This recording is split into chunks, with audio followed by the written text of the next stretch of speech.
Okay, good morning to all of you. A few words for this opening speech. First of all, I would like to welcome all the participants to this event to launch this incubator program in Ethiopia and Somalia. Support to innovation, promoting talent and triggering decent jobs are the current key priorities for the European Union cooperation policies, not only in Ethiopia, but in all countries in Africa. I believe that the main theme of this event offers the opportunity to explore a relatively untapped link between the two countries. One of it being the facilitation and sharing of innovative businesses and promoting exchanges between innovative businesses. We know that agro-pastoral communities between the two countries have maintained a very dynamic trade in livestock for centuries, and that have survived and even boomed despite wars and border closure. This trade is very important for the livelihood of many people of both sides of the border, and it's important to keep it and to reinforce it, while at the same time ensuring that certain issues such as border security or animal health control are being enforced.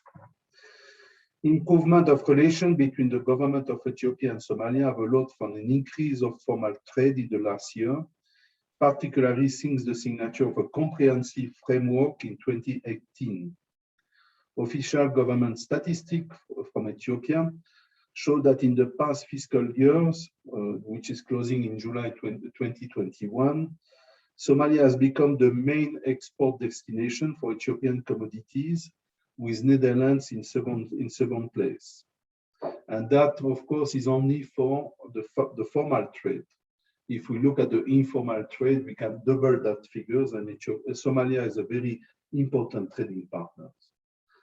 While very important for the time being, the exchange seems to be mainly in form of end-processed commodities, such as maize, sorghum, rice, or cattle. Earlier this year, an agreement was signed also between the two countries, where Somalia will export fish to Ethiopia, and Ethiopia will export cat to Somalia. As you know, cat is a very important crop with a very rapid and innovative value chain. Of course, if we look at the positive side, the negative side to the cat trade. I believe that it's important to move further and try to build linkage in terms of innovation, talented exchange, and linkage between innovative business ventures. Both countries possess a talented and dynamic youth, and the European Union is keen on promoting intervention that help to tap that talent. In Ethiopia, we have programs promoting agro-industrialization, private sector development, and no incubators. We have been looking very much inward, so perhaps this event is also for us to open our mind and look at cross-border trade. We are looking forward to hearing about the progress on the Berbera corridor and about already existing university collaboration between universities. We could perhaps use this opportunity of the regional component of our incubator program to enhance further collaboration. And with nothing else to say, ladies and gentlemen, I wish you a good deliberation and a good launch of this program. Over to you. Thank you very much for your words, Dominique. I would like also to give the floor to Benoit Regen, Program Manager of the EU Delegation to Somalia, who will share with us some introductory remarks. Benoit, good morning. Good morning, Ruben. Good morning, everyone. Thank you. Welcome to all participants. Thank you very much for joining. I see that we have quite a good number of people who have already joined. And so, as Ruben said, yes, I'm program manager at the EU delegation to Somalia, based in Nairobi, but regularly traveling to Somalia and its different regions. I'm in charge of private sector development, and the EU delegation has now. I'm happy to share that the delegation has several projects that are now being implemented after some time of design and preparation, and soon we are starting this new business incubation project, and we will talk a little bit more about it later. well, for today, my objective, I think, is to, well, as I said, to update you on this, the design and the contracting of this EU project in Somalia, and give you an overview. I think some of you are aware of this project. We met already, we discussed it. So you're aware that something is cooking on our side. So you certainly, you might be interested to know where we are now and when is it is starting. And I think that's also the purpose of this meeting today. And since we are all together, I think we also have an opportunity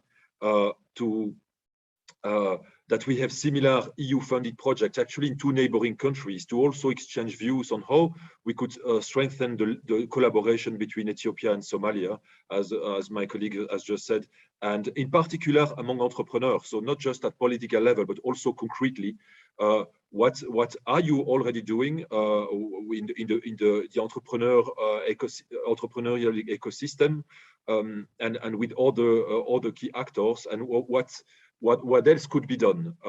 As EU delegation, we are obviously keen to discuss and listen to you also about suggestions and how we could support this, including by the fact that there is a delegation in Addis Ababa and another one for Somalia. I think we also have here an opportunity to support these bridges, I think, and this in a context of economic integration, of regional economic integration.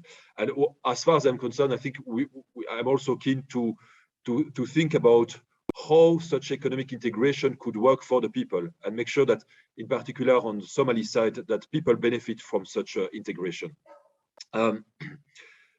I regularly, obviously, discuss and meet with business people and entrepreneurs. For example, last week I was in Somaliland, and I should say that I was quite impressed by the capacity of the business sector to make the venture successful in spite of a very challenging business environment. And I'm expecting now that the efforts we have seen in the ports and airports modernization across the region will also more and more contribute to make the free movement of people and goods easier. And this will is, I think, key to create and reinforce these bridges in the region. The port of Berbera that I could visit last week is certainly one good example, among others. There are other initiatives, of course, but this one has been well covered by the media and attracted a lot of attention. So that's why I'm mentioning it now. So over to you, and looking forward for this a good discussion today. Thank you. Very much. Thanks very much. Next session will provide an overview of the EU support in Ethiopia and Somalia and in the region through the EU program Support to Entrepreneurship and Micro, Small and Medium Enterprise through business incubators, and in particular the country projects for these two countries. To give us more information about these projects, we have here Edwin Madagascar from the Directorate General for International Partnerships of the European Commission, Mercedes Marin Ortiz from the EU delegation to Ethiopia. We have here as well Christian Beck from the organization SEQUA, which is the implementing partner of the country project in Ethiopia, BIC Ethiopia, and Benoit Lariel from the EU delegation to Somalia will also share some insights with us during this session. Edwin, you can start giving us an overview of the EU program.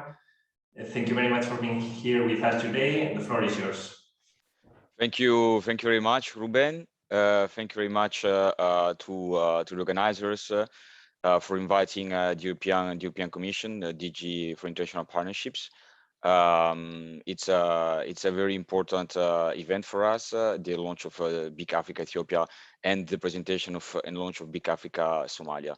I think it's important to remark that we gathered today at a very important moment because the Commission is finalizing its overall programmatic strategy until 2027 to support all of its partners, but also particularly Africa in meeting their development objectives and achieving the SDGs. So yes, I'm very honored to be here with for the launch of the presentation of these two EU-funded projects. I say two because they're complementary, of course, but they are implemented in different countries. This project, which seeks to promote sustainable economic development and innovation promotion, but also with a special focus on human and youth empowerment in both Ethiopia and Somalia. Just to give to the participants a bit of the policy context leading to the initiative. So, of course, as has already been said by my colleagues, by Benoit and the Ambassador Davou, for the EU, the development of a strong, innovative private sector and of a solid entrepreneurship ecosystem is paramount, and and there is a strong focus put on Africa, and this is clearly in line with the the main objectives of the EU comprehensive strategy with Africa, but also the European Consensus on Development and the EU Green Deal, which puts a stronger emphasis on the sustainability of all of the EU projects and actions and initiatives. So this is of course also a project which is fully in line with the objectives of and the main priorities of their regional economic communities. And also of the African Union and of the Accelerated Industrial Development of Africa, which seeks to support the creation of technology incubators, technology parks, and prototyping activities in the region. So in all this framework, as you can see, there is a stronger backing for MSMEs in the form of greater, more inclusive access to finance, and also support digital entrepreneurship and increase public investment sector in research and innovation. Of course, our aim will be that BIC Africa becomes a clear example of all this. Also about the genesis, leading to the project and the main problems addressed. Of course, looking at the relative success of other incubator initiatives in other parts of Africa, we have tried to see how could have we develop something, let's say, meaningful in the Eastern Africa, Southern Africa, Indian Ocean region. A project that could consolidate, let's say, a strong and viable business incubation sector. So following a feasibility study where the diagnostics and the deep analysis of the enterprise ecosystem have been carried out for countries aside Ethiopia and Somalia. Of course, there are also Angola and Madagascar were selected as beneficiaries of beneficiary countries because of their particular business environment and innovation ecosystem. So this is a project of a total of 23 million euros, which two main components. Like I just said, there are country components, including Angola, Ethiopia, Madagascar, and Somalia. Which will be this project will be directly managed by the respective EU delegations. But there is also the second component, which is establishment of a regional network of the BIC Africa project. BIC Africa standing for African Business Incubator Communities, and the idea behind of the regional network is to provide the incubators in the selected countries with a dedicated capacity building and networking support. But our friend Robert will tell us a bit more about the regional network during his intervention. So of course, also it's important, I think, to mention that during the implementation of the project, at both for the regional network, but also for the country projects, synergies will also be explored with other EU-funded projects like technical assistance facilities and other projects more focused on investment promotion. I think it's also important that I mentioned the link to the Team Europe initiatives. At the Commission level, since the outbreak of the COVID-19, in order to maximize our impact and to manage the priorities and the interests of our partners, including the African countries, we have developed a new collaborative approach to maximize our efforts on the ground. So together with the EU member states, the UDFIs, and so on, the so-called Team Europe initiative. And the key idea behind is that EU institutions, the member states, and the DFIs and EU stakeholders need to act and speak with one voice following the Team Europe spirit. The BIC Africa project will be an important element of a specific Team Europe initiative that focuses on entrepreneurship. The so-called Team Europe initiative, invest in businesses in Africa. What is the Team Europe initiative investing in young businesses in Africa? It's a Team Europe initiative that aims to help creating the ecosystem conditions and the systemic conditions to support the MSMEs creation and growth, with a special focus on early stage companies. Three main building blocks are selected, which are business services to precede companies. And here we see BIC Africa having an important support. Then there are other two components on access to finance for early stage companies and improvement of the investment climate. So I don't want to be too long, but just to say that the DG INPA and the European Commission reiterate the support, their support to initiatives, and look for this initiative and look forward to for Africa's economic, social, and green growth through the collaboration with the African partners. It's important to remark that the ultimate goal of this collaboration is to be able to contribute concretely to the improvement of living conditions and to participate in the creation of a resilient and innovative private sector. Distinguished guests, excellencies, dear participants, colleagues, thank you very much for your attention, and I wish you a good ceremony. Thank you very much, Edwin. Thanks for your presentation and for the valuable information you have shared with us. Let's move to the opportunities in the specific countries, and let's go first to Ethiopia with Mercedes Marin-Ortiz from the EU delegation to Ethiopia and the implementing partner of the country project in Ethiopia, Christian Beck from SEQUA. Good morning, Mercedes. Yes, good morning. Hello, could you give us an overview of the opportunities that this country project, BIC Ethiopia, will provide in the coming years? Yes, okay. So good morning to everybody. I'm very glad that this event is finally taking place. And I'm also looking forward to hearing about what ties we can establish between Ethiopia and Somalia, and or how we could reinforce existing ones. So regarding our project in Ethiopia, the contract has already been signed with SEQUA, who is going to speak right after me. And the project will start in January 2022. The EU delegation, in order to hire SEQUA, the EU delegation launched a call for proposals, and it did it with the aim of addressing the following weaknesses that were identified. The first one is the lack of conducive business environment in general, and in particular, a lack of a specific framework for incubators.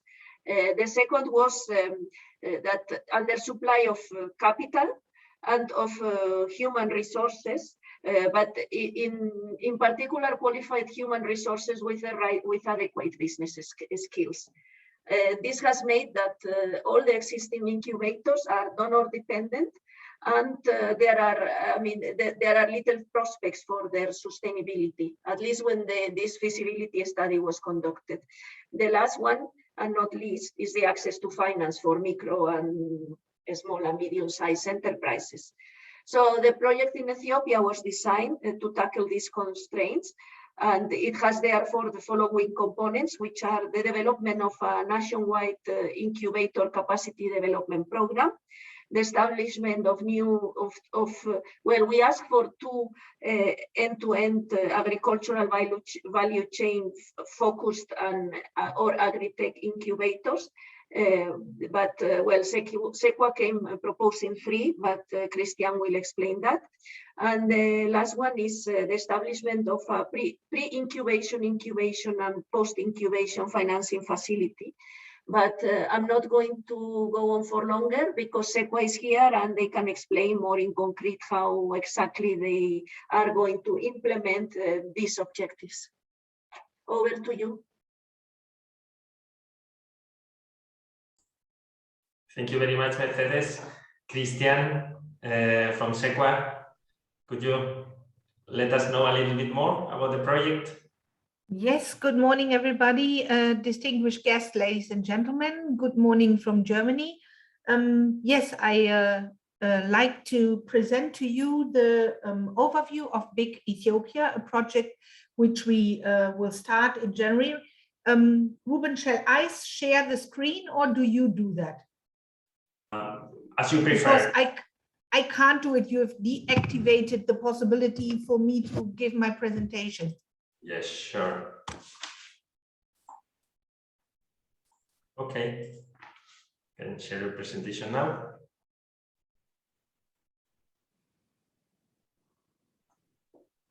I can share or do you share? You can share it or if... Yes, I can do. Okay, perfect. I can see it now that I have the opportunity to share. Do you see the screen now? We can see it not in full screen mode. You can't. We can see it not in full screen mode, but we can see it. Yeah. Okay. And now you can, okay? Yeah, perfectly. Perfect, okay. Sorry for these technical hiccups. Still after 1.5 years, we can come across them frequently. We are on the same page, Christian. Yes. So, first of all, maybe I briefly introduce SEQUA. SEQUA is a globally operating non-profit development organization of the German private sector, so to say. We have been founded back in 1991 by the apex bodies of the German private sector, mainly the head of the chambers and the big business and industrial associations. And in collaboration with the German private sector, we have been carrying out more than 1,000 projects in the sphere of private sector development. We offer know-how and long-term experience in capacity development for business membership organizations, vocational education and training, and trade promotion. We are based in Bonn, and we are currently, I think, around about 100 persons. And we had a turnover of 46 million in 2019, sorry. So here in a nutshell, you can see what SEQUA is. I don't want to dive too deep into it.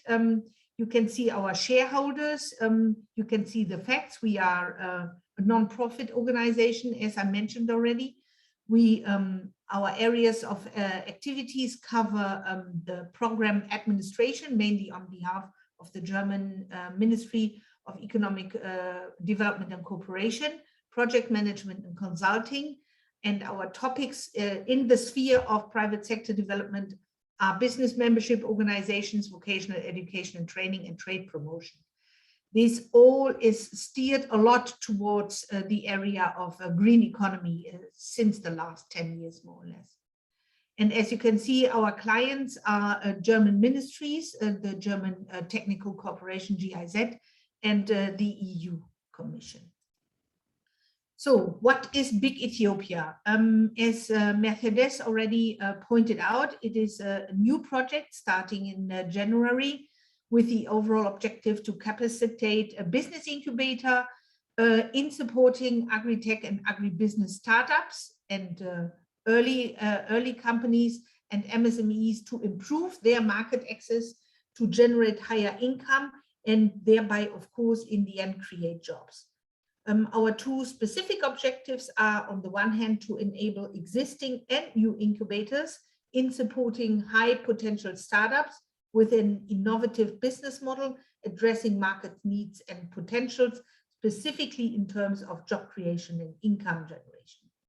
And our second objective or specific objective is to enhance a business incubator's ability to unlock this potential of agri-tech and agri-businesses by delivering necessary tools to enable business growth along different stages of maturity.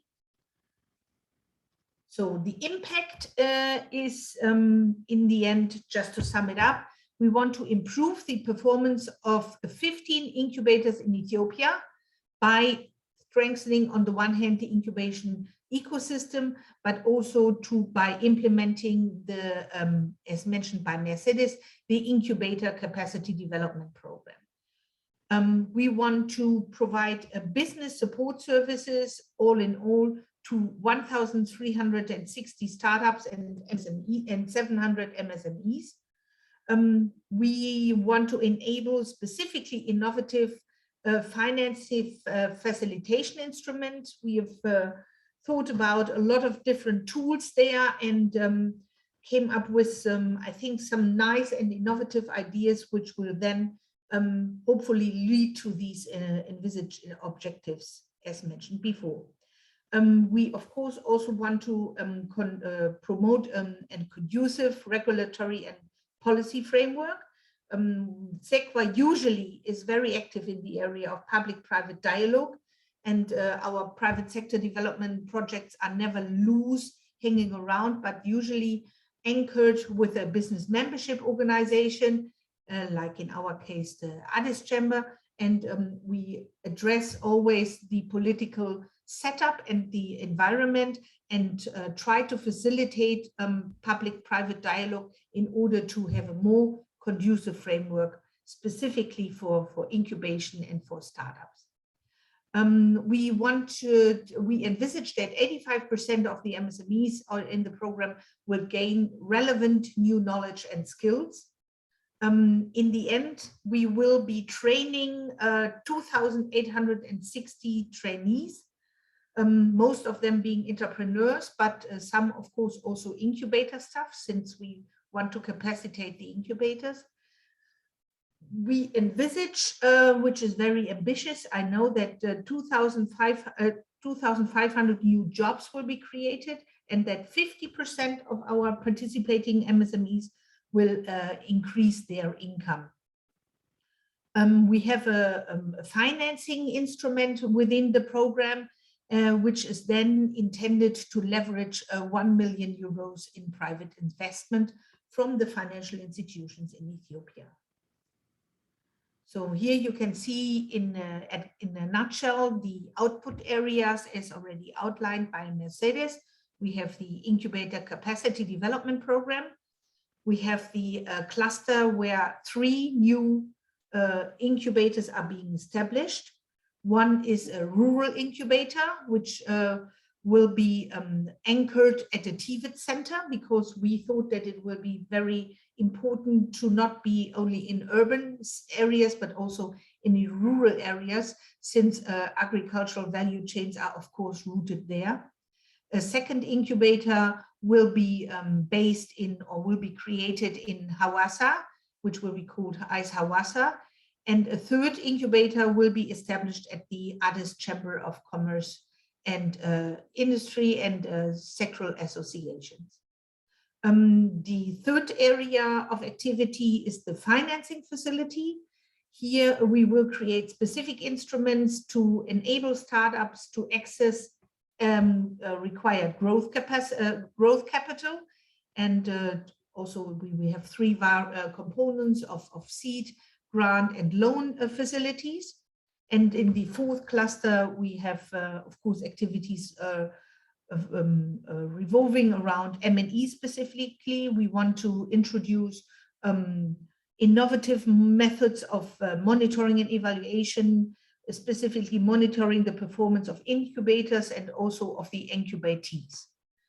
The training we envisage will be implemented on the one hand through the 3 new agricultural incubators, not only the training, but the incubation services, but we also want to select the best promising one from the Ethiopian incubation ecosystem to implement, to support enterprises in the agricultural value chain. So those will be the ones supporting the MSMEs and the startups in the end, and hopefully we can support them in achieving the results we've set. In an overview, as already mentioned, it's a 4-year project starting on the 3rd of January. The volume is 5.55 million, whereas 90% is funding from the EU. It is a grant project, so not a service project. And the implementing partners are us, SEQA as the lead. We have Adelphi from Germany, Menschen für Menschen, which is an established NGO in Ethiopia, mainly working in the rural areas in TVET, in technical vocational education and training. We have Is Hawassa, we have the Addis Chamber of Commerce and Industry and sectoral associations, and we have Growth Africa, also an established partner. It's a foundation from Nairobi, but also now registered in Ethiopia.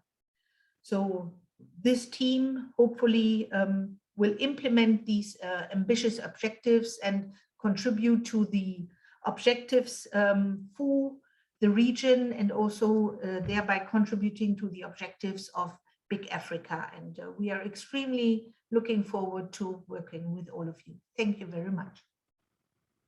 Thank you very much to you. Thanks to you, Christian, and thanks, Mercedes, for your information, for this overview of the BIC Ethiopia project. We have some time now for Benoit Lariel from the EU delegation to Somalia to give us some details of the country project in Somalia. Yes, thank you, Ruben. And good morning to those who have just joined. Welcome, most welcome. Please accept my apologies. I have not prepared any slides for my short presentation. The reason being is that our contract hasn't been signed yet, and although the project design is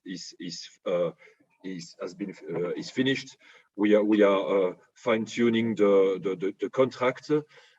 This contract is expected to be signed with our implementing partner in the coming weeks, at least certainly before the end of the year, so we can start implementation around December, January.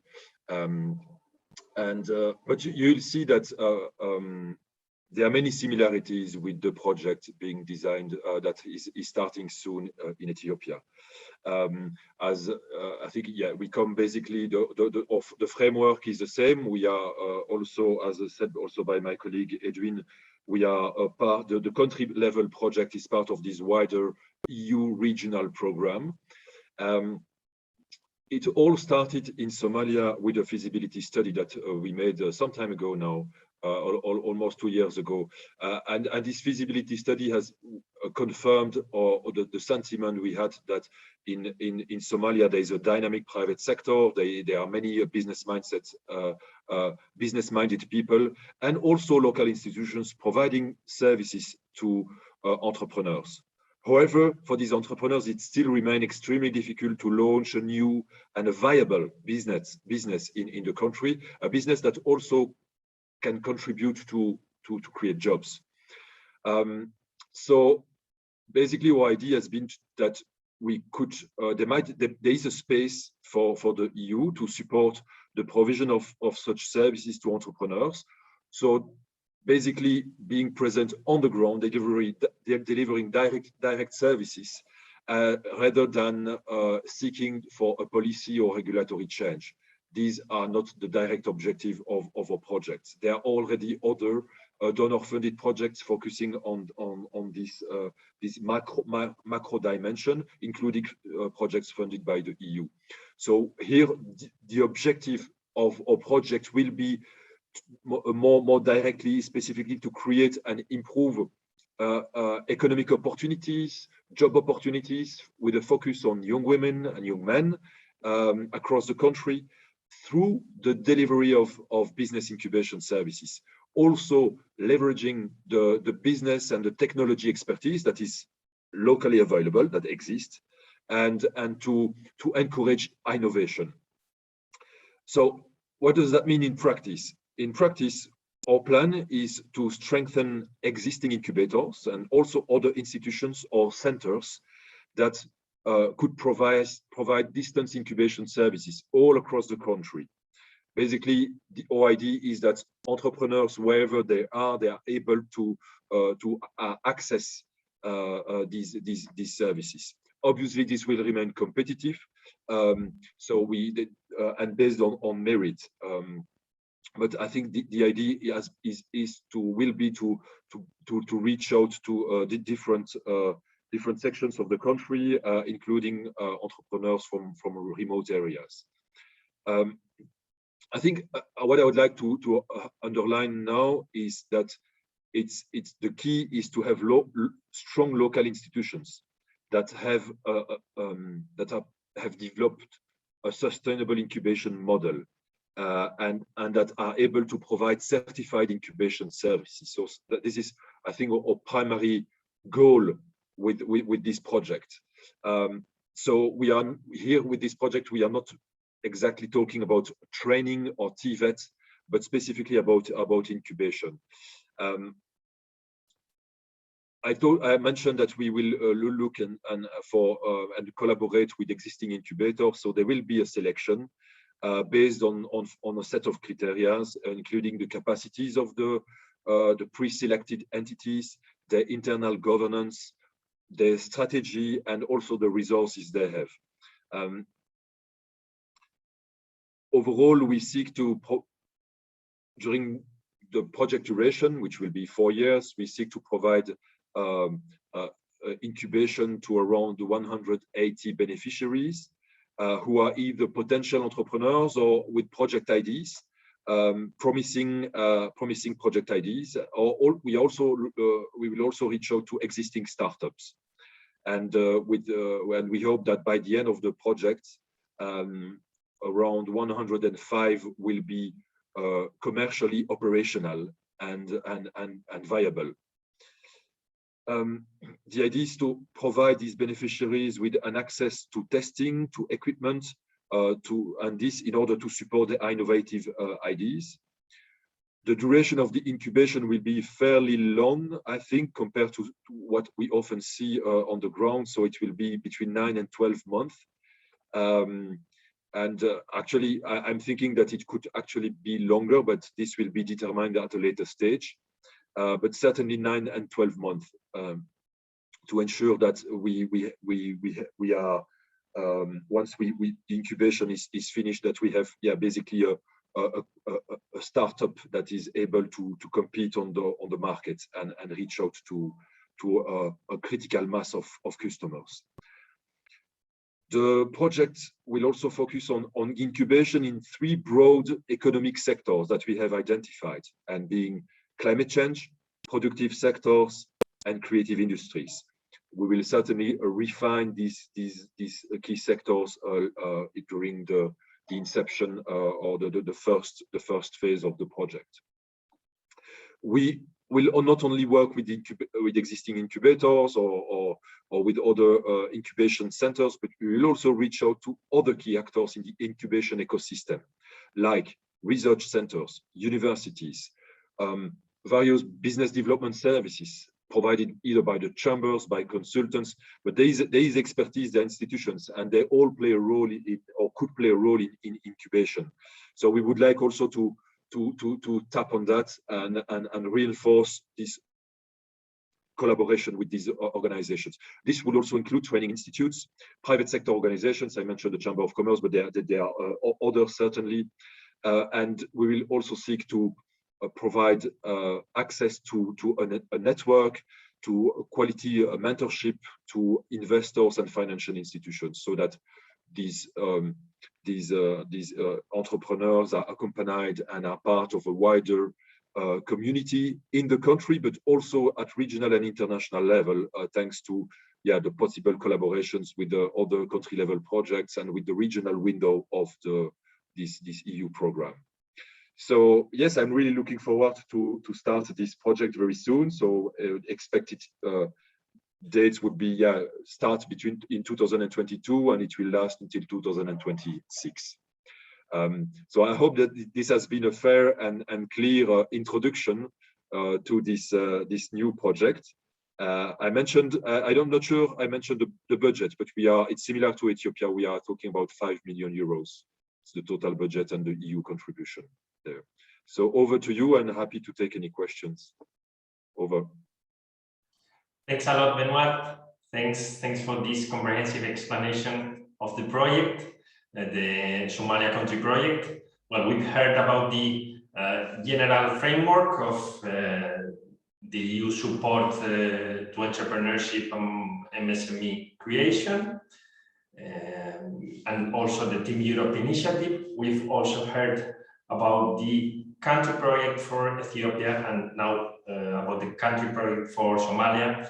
And there's an additional project. This is the BIC Africa projects. We have here my colleague Robert Sanders, Senior Advisor for International Projects at EBN, and team leader of this initiative of BIC Africa that will present the regional network of business incubators in Angola, Ethiopia, Madagascar, and Somalia. Good morning, Robert. Good morning, Ruben. Good morning, everybody. Thanks again so much for attending today. I'm going to just spend a few minutes talking about the regional network. I think Ruben is going to put up a couple of slides. That'll be easier and smoother. And again, as you can see, I think you've already seen, in fact, the logo for BIC Africa. You know, it stands for the African Business Incubator Communities. And of course, it's very important, it's funded by the European Union. Next slide, please, Ruben. So indeed, in terms of the overall mission or vision, if you like, for the 4 country projects and the regional network, I think this sums it up very well: supporting business incubation, building innovation bridges, and fostering inclusive, decent job creation in collaboration between African and European continents. And one part of our work also is to make this very important connectivity for incubators and client companies between Africa and Europe, as we're based here in Europe. And we think there are also lots of opportunities to develop business opportunities for African companies towards the European markets.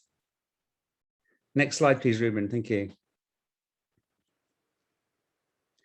So a few words about ourselves. So EBN, we are the European Business Innovation Centre Network.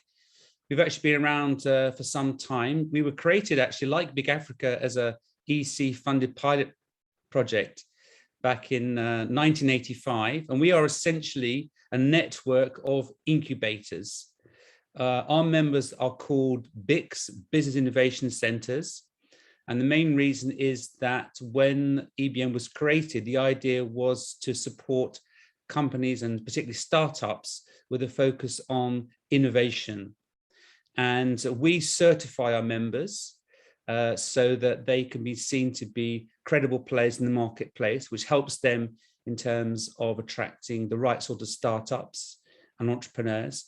And also in terms of financial partners as well. They see EBN members as a robust and credible partner to look at when looking at opportunities for investing in startups, for example. So we're based in Brussels. We're a team of about 20 people, and we have about 250 members, mainly across Europe, but also now increasingly we're working with global partners. Next slide, please, Ruben.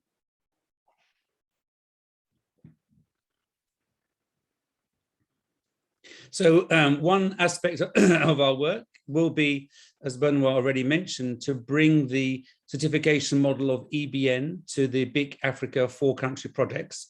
Obviously, we're going to work on this a little bit and make sure it's very much adapted to a particular country focused. But the idea is that from our members, we gather quite a lot of data about the startup companies that they're supporting. And this gives us quite a lot of useful information and feedback about the performance of incubators, how they're supporting their client companies, which we share with our major stakeholders, with the incubators, of course, themselves. And this again helps them in terms of getting support from regional, local, and national partners as well. And we produce at EBN an annual impact report, which has a combination of all the members' work over the last year. And again, we'll be looking to offer a similar service for the African incubators in the 4 country projects. So in terms of what BIC Africa is proposing, next slide, please. So as already mentioned, you understand there are 4 country projects. They are all funded at €5 million each and starting from the end of this year, and they're all running for four years. And our activity comes under the regional network. And the idea is to sit down quite soon and look in some detail about the activities that the 4 country projects will be proposing, and see how we can support by bringing in perhaps sometimes some experts from Europe who come in with a particular additional skills.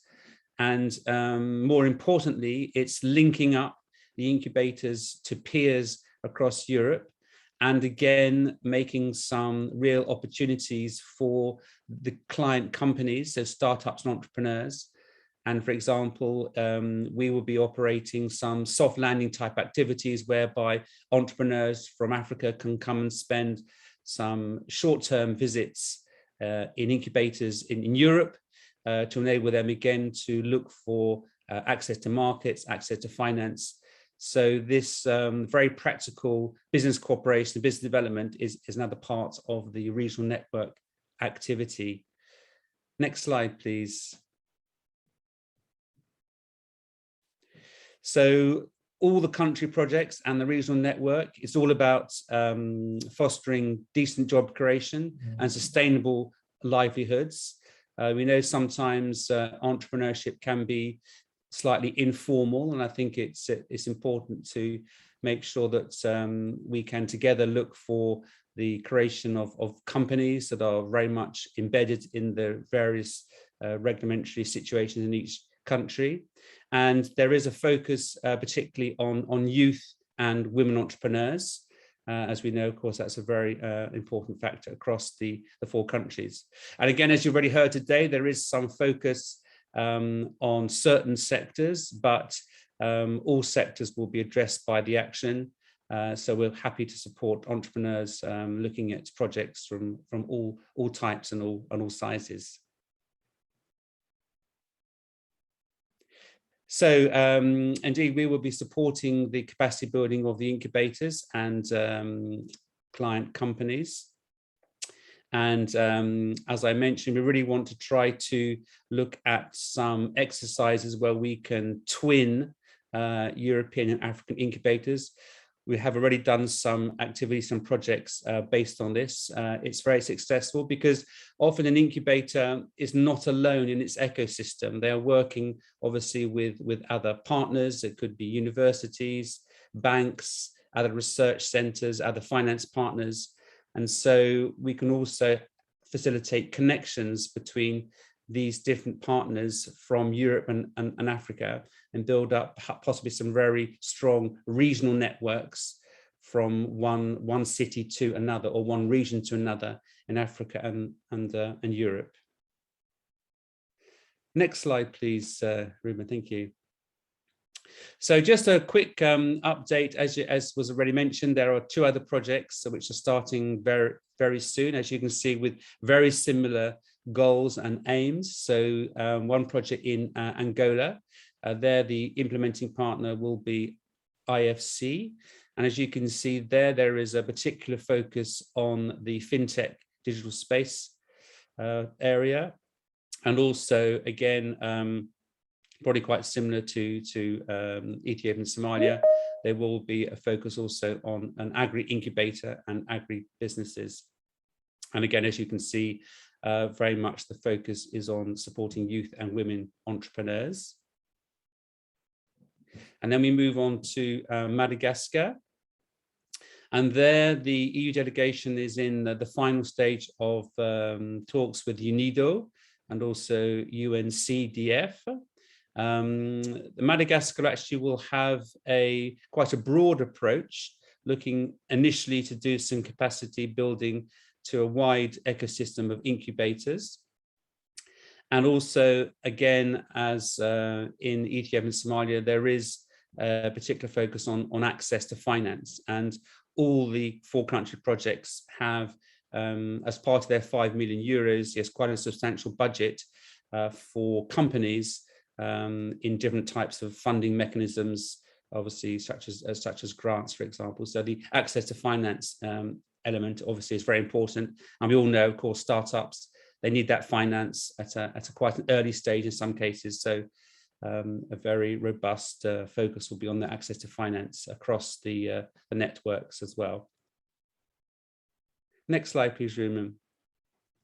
So EBN ourselves as a network, we have a very inclusive approach overall. We work a lot with European networks across Europe, and indeed, as I mentioned, even further afield. We have also some great global partnerships, and our work very much is a totally inclusive approach. And we're particularly interested, as well as working with the incubators in Ethiopia and Somalia, working with partners as well. We've already had some great discussions with some of you, I think, who are here today.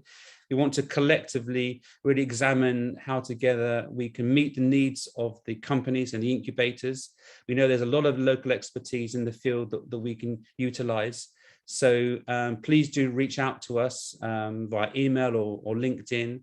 And we really want to get as many of you on board this project, because collectively we think we can make a real difference in this type of initiative. And again, we're trying with the support of DG INPA to make this a sustainable network. As you see, EBN actually was started as a pilot project. We were funded, I think, for about 7 years initially, and then the funding stopped and we became in our case, a membership subscription organization. And with some other revenue sources. So from the outset here, we don't want to be a project that ends up in the cupboard after 4 years. We want it to be a sustainable network, and we're counting on you and the other stakeholders to share this vision, if you will. And from day one, we want to work towards how we can make this network strong and go forward. And indeed, there is a possibility that it will be extended to other countries. At the moment, obviously, we start with the 4 pilot projects in the 4 countries, so it's early days. But indeed, we wish to have some sort of blueprint for sustainability going forward. So thanks very much for attention today. Very quick overview, and we look very, very forward to collaborating with all of you in the near future. Thank you, and back to you, Ruben. Thank you. Thanks, Robert. Thank you for your presentation. I animate the audience to see, to find more information about the BIC Africa project at our website that I'm posting on the chat, bic-africa.eu. where you can find more information about the project. Thanks again, Robert, for sharing this information about BIC Africa with us and with the audience. Now it's time to share with the audience some success stories or initiatives that have created or are creating now bridges and opportunities for collaboration between Ethiopia and Somalia. And the first of them is the Berbera corridor. The Berbera corridor that is being built in Somalia, and we will have an expert on this specific project and that has studied a lot the effects of this initiative. He's Sharmarke Yaman. He's expert in trade and investment and with deep knowledge of this Berbera corridor initiative. Welcome, Sharmarke. Good morning. Hi, good morning, Ruben. Can you hear me okay? Yes, we can hear you perfectly. Let me share your presentation. Thank you. Good morning, everyone. Thank you, Ruben. Thank you, Robert, and the team from BIC Africa for inviting me to this fascinating presentation and session this morning. Where are you now, Sharmarke? Somalia? Can you hear me? Yes, I am. Yeah. So while my slides are coming up, I'll just introduce myself. My name is Sharmarke Abdijama. I'm a consultant. I work predominantly on trade and investment and economic development in Somalia, Somaliland, and Horn of Africa in general. So I'll be presenting today, talking more broadly about the Berbera corridor and some of the local and regional programs that are happening, investments and potential opportunities, but also discussing linking it with the incubation environment in Somalia and Somaliland along the Berbera corridor. Next slide, please. So I aptly used a picture of one of the bridges that's now being put up, and as you can see, a wadi on the Berbera corridor. So this building bridges theme, I think, fits nicely in terms of linking these two countries together and how to potentially make.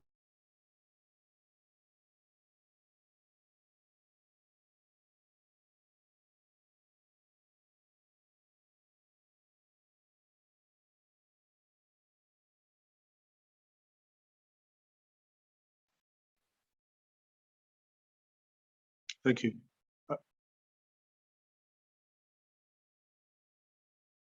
Hello. Hello, Chairman Ken. Yes, okay. Apologies, I'm having internet issues.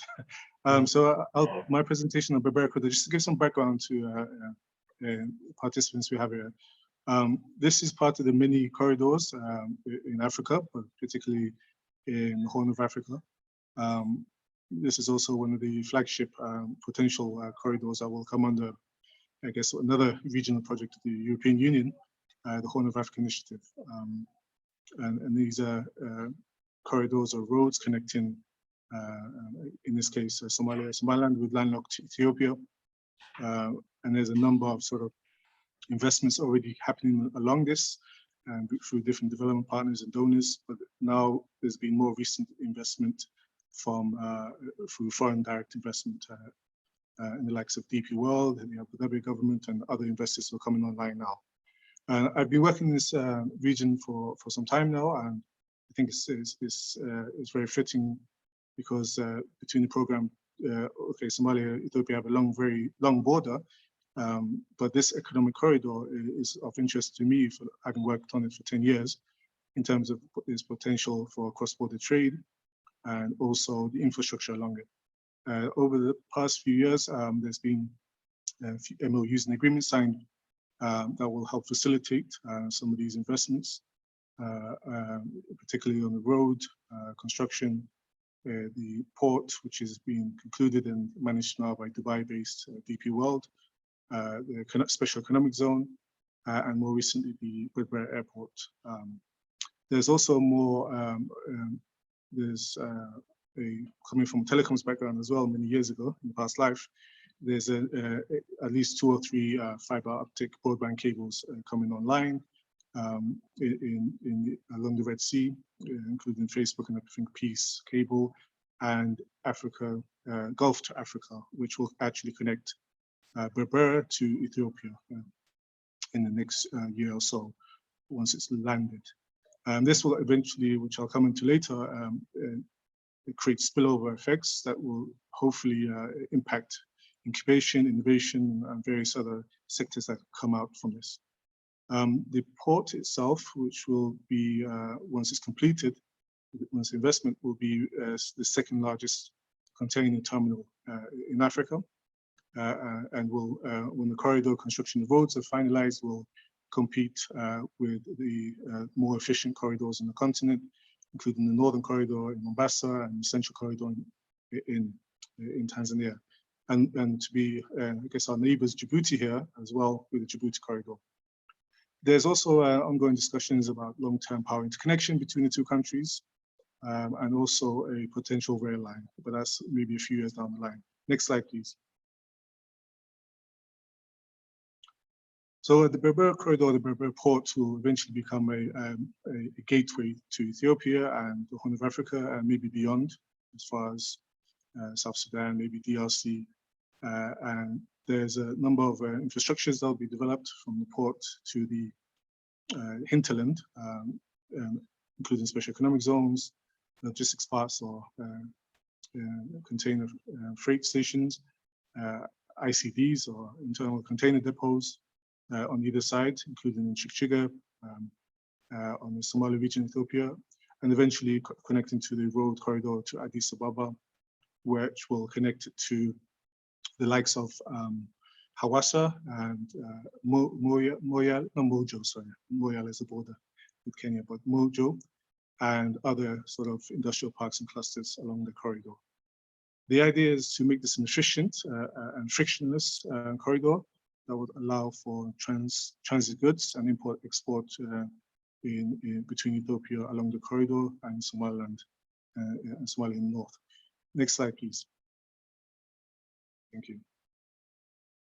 And so in terms of context and background, there's a lot of challenges, enabling environment in Somalia as a whole, but in particular in Somaliland at the moment, which require a lot of reforms. I'm working on a separate program with the EU and my colleague Benoit to advise on the public-private dialogue and how to facilitate some of these investment and trade opportunities and maybe identify barriers that are hindering particularly inclusive growth along the corridor and other regions of Somalia. The access to finance, I won't touch too much on, but this has been a key problem for many startups, particularly youth, and without collateral and guarantees of sort. Existing banks are limited to what they can provide, but there's now more exciting initiatives that are being established, including hopefully perhaps with a facility in this program. There's a development, the development of the micro, small, medium enterprise policy. In fact, there's a session, a workshop on Sunday that I'll be attending, where a 5-year plan will be proposed. And there's a particular reference to the use of incubation and to target youth and women and marginalized groups. Lastly, the focus, I guess, for a number of these developments happening along the corridor fall within the productive sectors of livestock, agriculture, and fisheries, which I'll touch on in my later slides. Next slide, please, Ruben, thank you. I'm not an expert in incubation or business hubs, but having had a past life in former career in sort of business development and consulting, I know this is very much linked together. But the environment, which will come into the next slide, the existing ecosystem is nascent, but very dynamic. And Somaliland and Somalia has some of the most exciting, from what I've seen, developments in the tech and incubation and also workspace area. There's a number of, I'm not sure if you can see full, if you zoom in slightly, but if you can see that there's a number of players in this area. I think some of those I can see for the participant list. Some are online this morning, who maybe will have more productive session in the Q&A. But through the BIC Africa project, I think there's room, particular to connect on the regional side.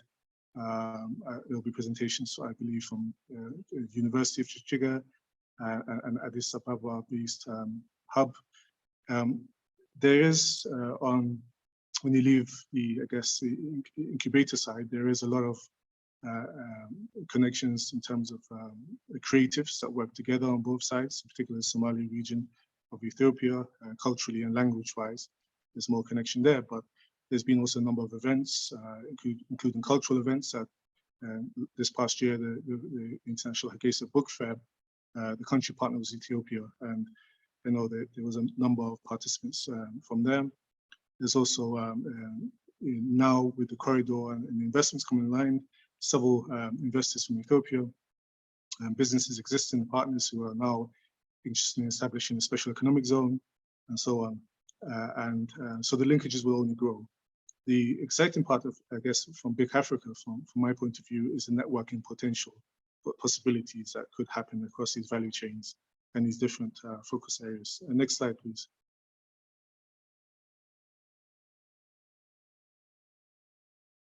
So for me, from my trade background or economic development background, I think innovation competitiveness along the corridor will be key to make it a competitive corridor, vis-a-vis, like I said, Nairobi, sorry, Mombasa, Northern Corridor, Djibouti Corridor, and others that are can sort of handle these volumes and trade and investment opportunities. And there's a number of ways, particularly in the special economic zone, that now this project coming online could be very timely. And if done well, I guess the implemented partners can connect a lot of the dots.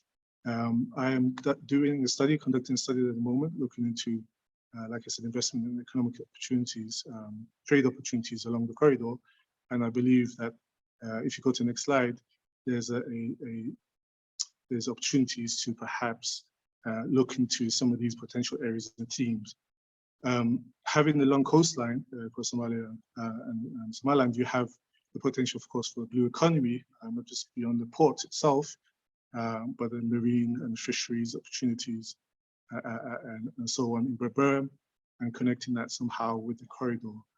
The agribusiness or agriculture in the north of Somaliland, having along the Berbera corridor, particularly having some areas with arable land and opportunities to, although most agriculture is in the south of the country, in Somalia, there's opportunities to expand in agriculture and to tap into and make it competitive, particularly agribusiness.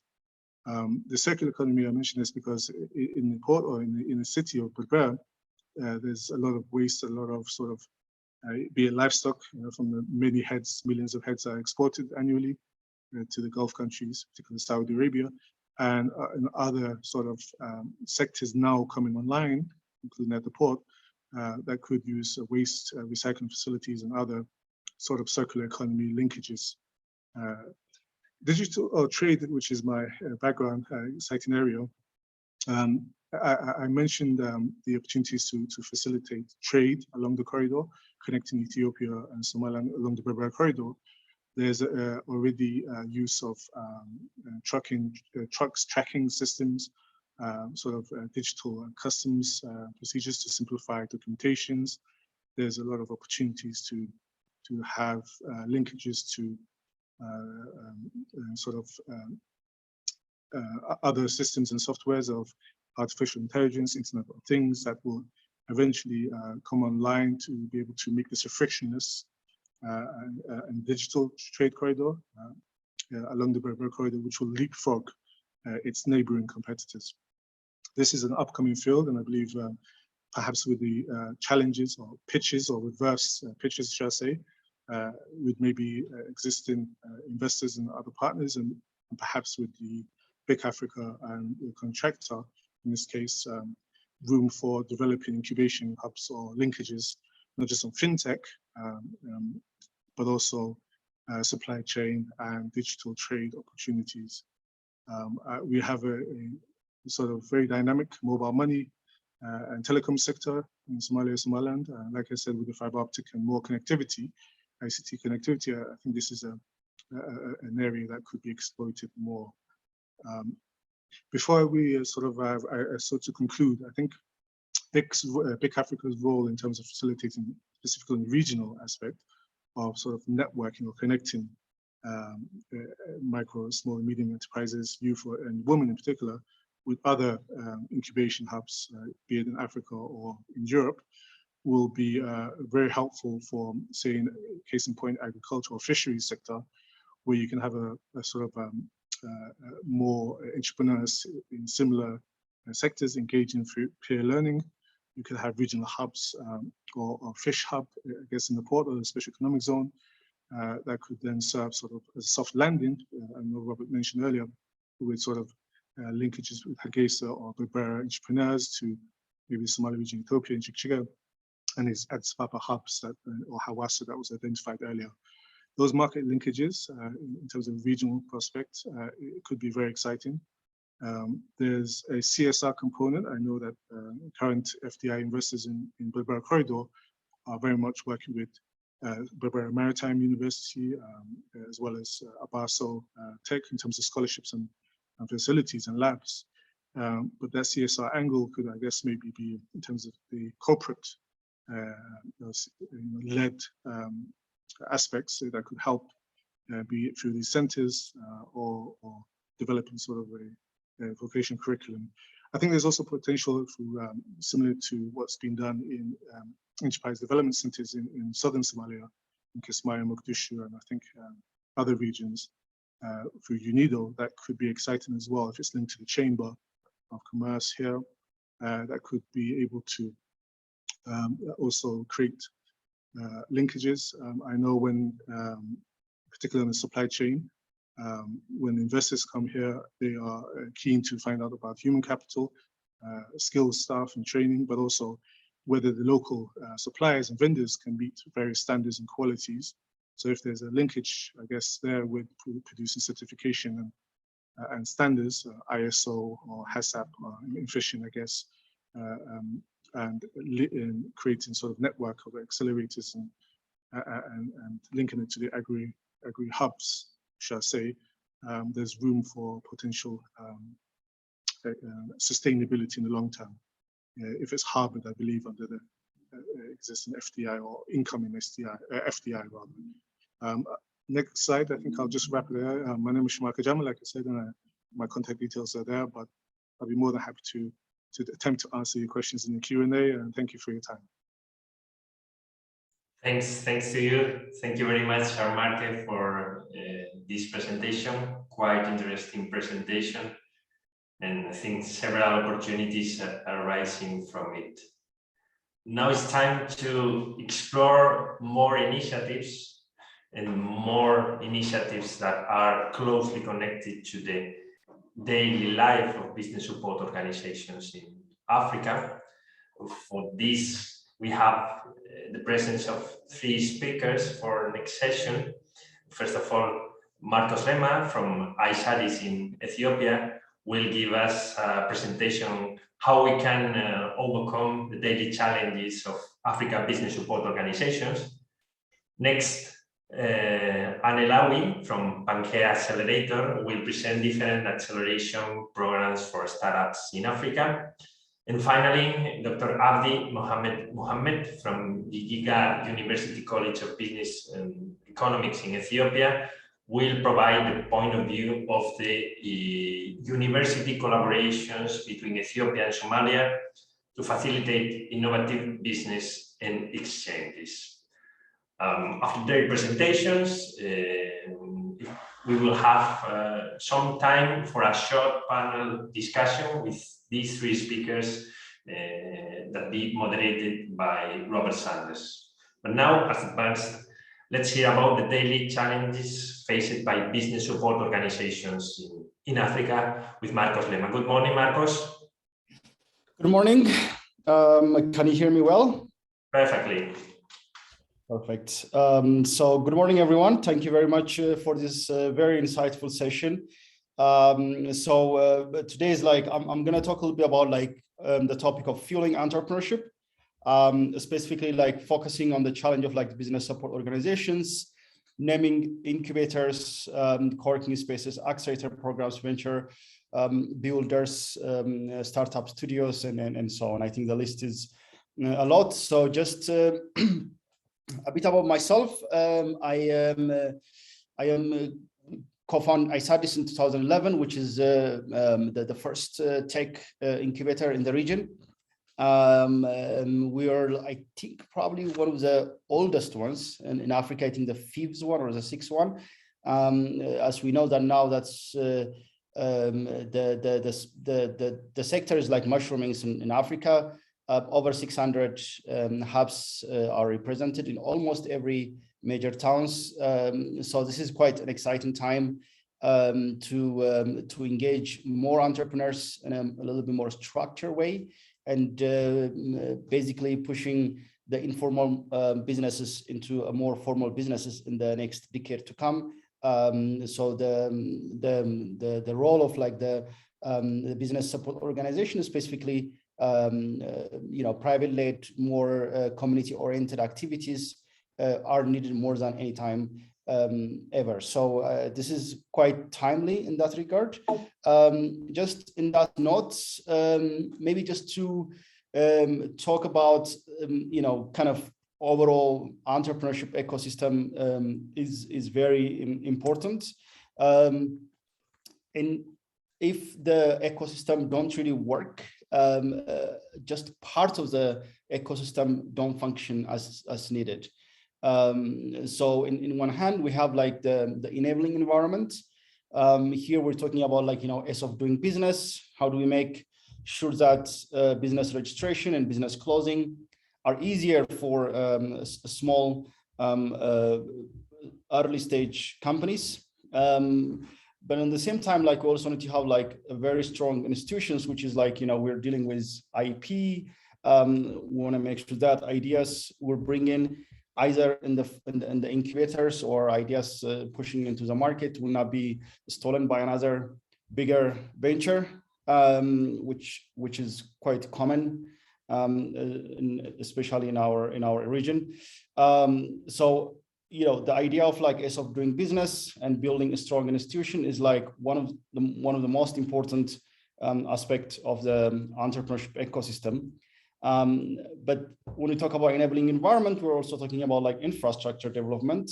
So this is specifically when we see like the Ethiopian and Somaliland, the one I know most from the region, the infrastructure development basically like enable the growth of the entrepreneurship ecosystem. So this is not just only limited to internet connection, but also we're talking about payment gateways. We're talking about like kind of infrastructure for e-commerce, for gig economy, and so on. So this is quite critical. On the other side, we also need to think about like, the Instagram influencers or the media experts, the series of events, what's happening is also quite critical. Oftentimes when I speak to young entrepreneurs or students or, different venues, when I ask them, when was the last time an Ethiopian startups has launched, or this could also be the same in other markets, usually there's no much answer coming in, but most people know what's the next iOS update is, what Starbucks like does and what Tesla did, and so on. So it's just like the weakness of the media and also like not really covering the entrepreneurship bottom line, actually making it like very hard for entrepreneurship ecosystem to grow. I mean, this is again, it's also multi-faced because in one hand, well-established high potential companies cannot actually get the attention they require, but at the same time, people who are not really performing well in the business, but just because by pursuit of like informality in the ecosystem can get a better highlight. This is actually creating an unfavorable condition. But this is like really one of the critical parts or culture of the entrepreneurship ecosystem. And also the mindset shifting is also one area needs to be done quite a lot. I mean, when you talk about mind shift, a lot of like the business support organization focusing on the entrepreneur side. The same thing is like with financiers or bigger bilateral programs and so on. We usually tend to forget how much work is needed on the investor side. So we need to teach like investors, not only startups in this case, but also policymakers and so on. The mindset shift is required from everyone in the startup ecosystem, not only like from the young people who are trying to set up a new company. So I think that's kind of like the culture part is also extremely important. Then there is like the measurable opportunity side. So I mean, I call it measurable opportunity because there are many different kind of opportunities out there for entrepreneurs, and we know that entrepreneurship is like very competitive. Only 2% of entrepreneurs can make it to the second year. If looking at that, like entrepreneurs looking on the product market fit side, and then that needs to be a quite measurable opportunity. Then we have like, the more talent side, the role of university and TVETs, and how do we really acquire talented people like to the sector, to the entrepreneurship ecosystem, and not always talent consumed by bigger fishes, basically. And then when it comes to like funding, especially when it comes to risk capital, how do we make sure that like that's kind of contributing for the startup ecosystem? The speaker before me already rightfully mentioned about like, the risk of collateral-based financing and lack of like innovation in the financial sector. It's kind of like dragging a lot of the startup ecosystem. But we're also talking about market irregularity, market being the main MAE in the startup and entrepreneurship ecosystem. We need to have like a more regulated market, more fair markets. And then we come to like the business incubators, the accelerators, and so on. The support organizations also needs to be work together. So I think every time when we're looking at the support systems and then the entrepreneurs and then the different programs and projects, we should always keep in mind the startup entrepreneurship ecosystem and not looking at just only a part of it. I think that's quite critical in my opinion. But today we're talking about the BSO. So I think that's where I know the most, running an incubator in Ethiopia. I've been engaging 2016 in Hargeisa, the Hadra team from the Digital Hargeisa, and also 2017 with East African media collaboration. We work with some teams in Somaliland, especially like from the Red Cross organizations. And in Ethiopia, we know that there's like the idea of like supporting startups has been getting more attention. So we're shifting from state-owned, state enterprise focus to more private sector-led ideas in the last 5-6 years, in the last even more in the last two years.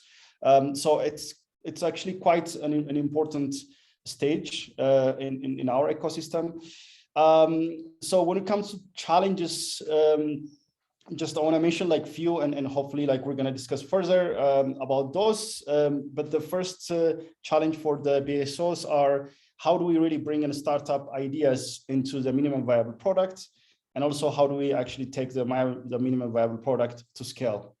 And we usually as BSOs think about like the different previously working mechanisms and different ideas, but we also know that the product market fit require a much more engagement with companies than just running entrepreneurship training programs and so on.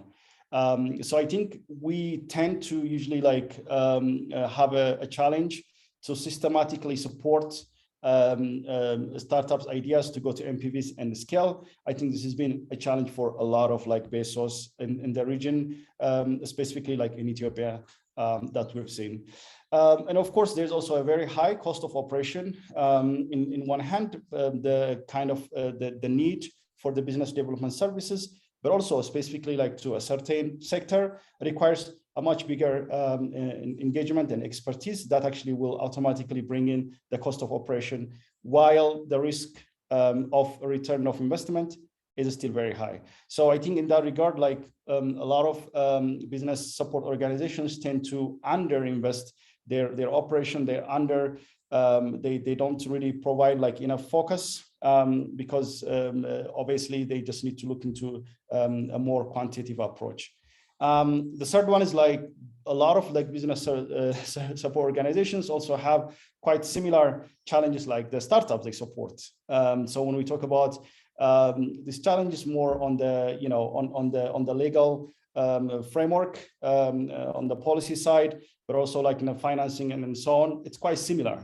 So we can really map these different challenges as more an ecosystem challenge rather than the incubators and accelerators challenge.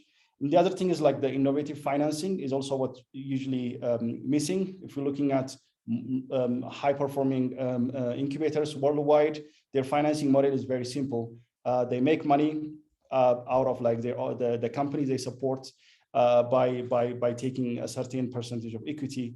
But this model has been quite hard in Ethiopia. I know that like there's no a single exit has been done. I mean, there are few acquisitions are done here and there, but it's quite challenging in that regard. So like having innovative financing is a critical aspect. So I have two recommendations. The first recommendation is like to looking at the different business support organizations as a pyramid. Right now, there are like on the bottom line, there are a lot of startups and SMEs. In one hand, we know that many startups in Africa, when they join incubation and business support organizations, they will increase their success by around 30%. This is a study from BIC for Africa in 2016 or 17, if I'm correct. But also, we see this pattern also in Ethiopia and other countries. There are many successful companies who never actually join business service organizations, incubation accelerators, but they manage actually to float in the company. So I think the question of like who really needs this kind of support needs to be well designed. But when it comes to like incubation acceleration programs, we also need to think about like the local networks or national networks needs to be strengthened. In this case, like we need to set up local associations within the support organizations so that they can work on a lot of these things I mentioned on the startup ecosystem, specifically like an enabling environment and so on. But that's not enough. We know that like financing, investment and so on usually happens in the regional level. So investors, if they are interested in investing in Africa, then they're looking at different markets. So there also needs to be a regional network. In our case, for instance, we have something like AfriLabs, which is a Pan-African network of hubs we're working on, and many organizations like Make IT Africa from GIZ initiative also working on this kind of local associations and so on. Last, I think a general recommendation for incubators and accelerators and investors. The first one I want to mention is like we need to encourage more and we need to teach less. So the focus should not always be training, but rather really looking into the business, each business part and put it out and then fix it and put it together. This requires a little bit more encouragement than teaching. Of course, linking entrepreneurs to expertise. I mean, this is again a simple narration, but on the ground, this requires a much more effort and a much more financing mechanism to do that. Of course, we need to have like more flexible funding in environment, like to fill in the seed gap that we already know this.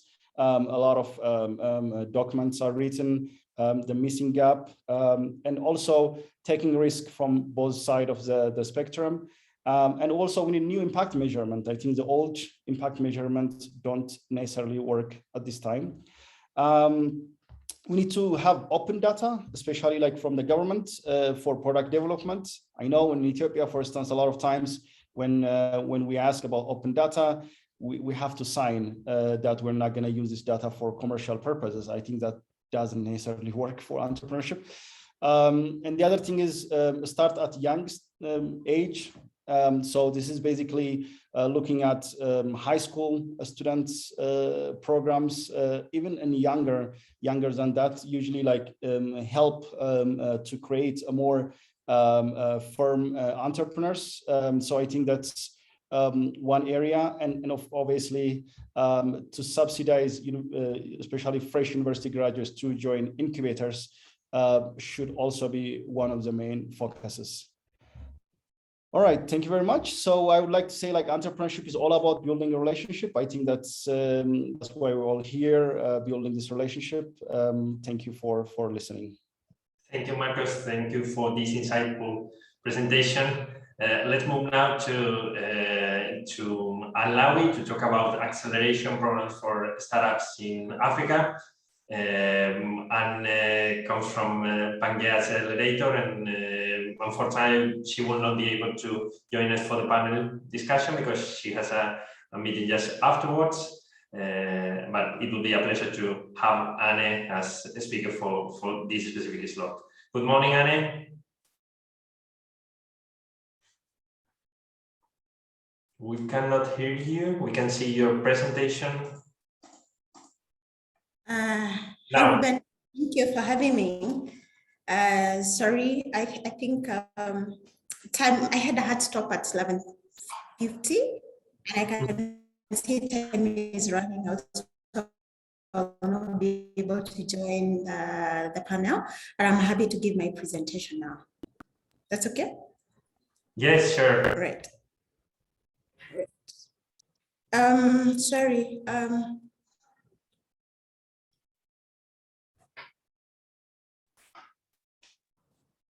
Stop the share. We were seeing your screen, but not in full screen mode. Okay.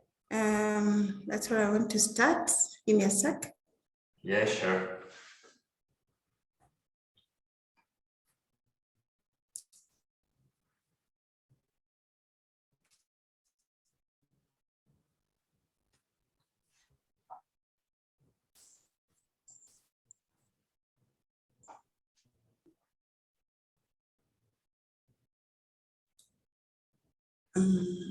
Now we can see the screen, not in full screen mode, but we can. Right. Perfect. It's perfect now. Right. Just a sec.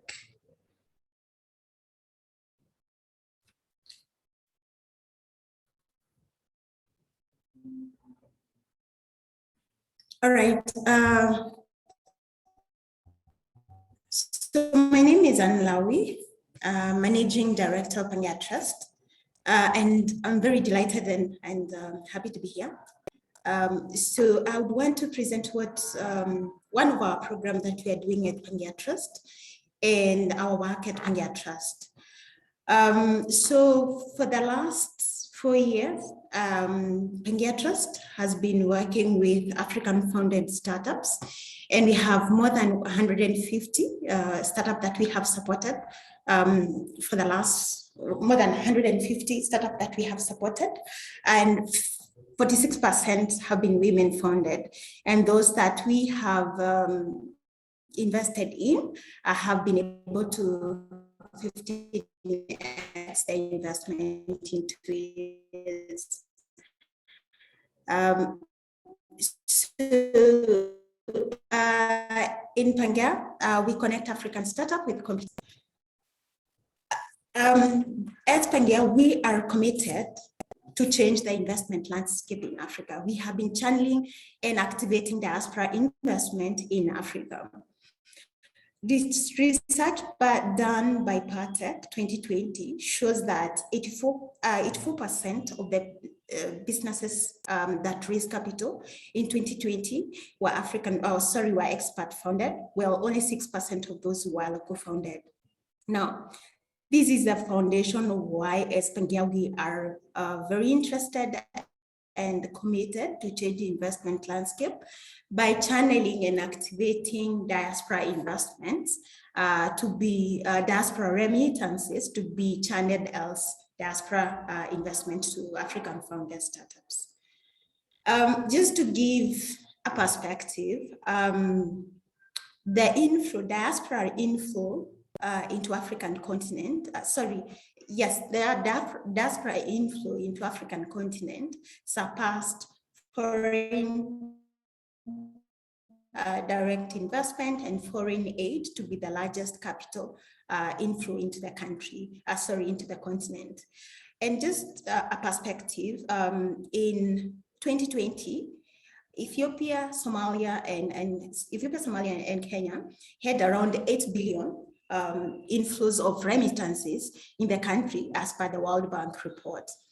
And out of those 8 billion as remittances inflow into those 3 countries, only less than 5% of those that have been channeled as investment to business. These inflows are anticipated to increase by 6 to 8% come 2021 and years to come. Our work as Pangea Trust would want to increase the number or the amount of remittances that come to these countries because they contribute greatly to the country growth and economy, but very less of that goes to investment. And we see an opportunity of how we can be able to activate those as investment into the country. We see it possible to increase the share of remittances set aside as investment to 25 to 30% by year 2030. And if we are to use 8 billion as a base of the amount we can be able to achieve, that will be we will be able to to convert 2.4 billion that can be available for investment in startup and high growth businesses. Now, what are we doing about it as Pangia, and how are we unlocking this? We have been funded and we are working for this project. We are activating and unlocking diaspora remittances inflow into to Somalia, Ethiopia, and Kenya. We are collaborating and mobilizing investors, diaspora communities, and high growth. That's anchored that these initiatives include diaspora remittance mapping study for the 3 countries. This is to identify what are the key drivers and motivating factors, and also what are the investment appetite to channel remittances as investments to the businesses in Ethiopia, Somalia, and Kenya. Another key activity is diaspora fundraising. We are creating an innovative platform and a fundraising mechanism drive to unlock investment that can be channeled through the platform to businesses in those 3 countries. Another key activity is institutional partnership. We're mobilizing and identifying key activities and like-minded partners from these 3 countries that we can work with. And the last one is unlocking ethical finance, because there's a huge market that we see it untapped that can be able to unlock in innovative funding mechanism to ethical compliant businesses. We have some insight from one of the activity regarding this from Kenya, which we have concluded, and I think they are very interesting and I wanted to share today. We were out of 59% of diaspora remittances that have been surveyed as part of this diaspora mapping study. It shows that they would be interested to explore digital investment opportunities, but there exist none as of now, or that are targeting those 3 countries. Also, another key insight is few digital available options exist to facilitate remittances as investment into a startup or businesses, especially in East Africa. Lack of sufficient information is in startups. Also, a key one. This was a key insight, and it's a big one because it's trust.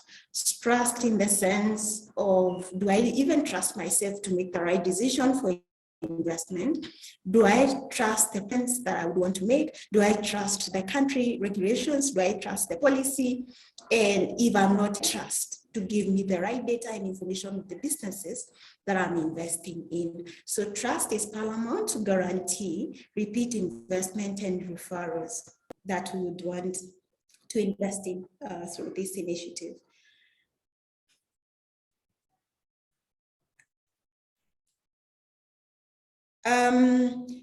As right now, as Pangia, we have been able to conclude a call for application for the businesses that would want to invest in across the 3 countries.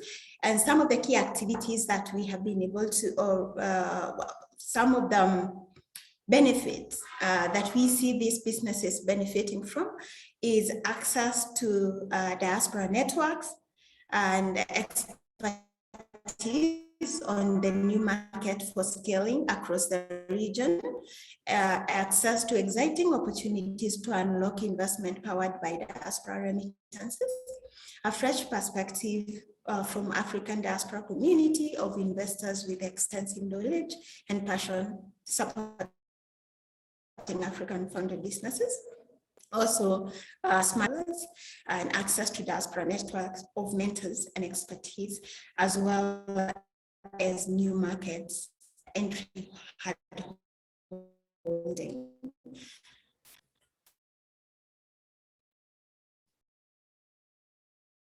In terms of our process for selecting these businesses, we had more than 600 applications coming through.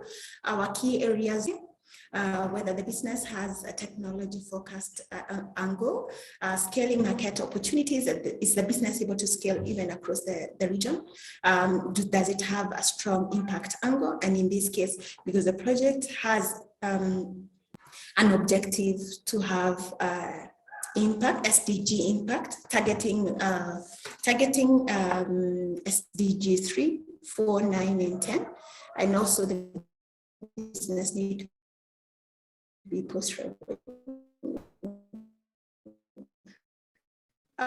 We have had selection committee and due diligence team of experts in legal, finance, and business.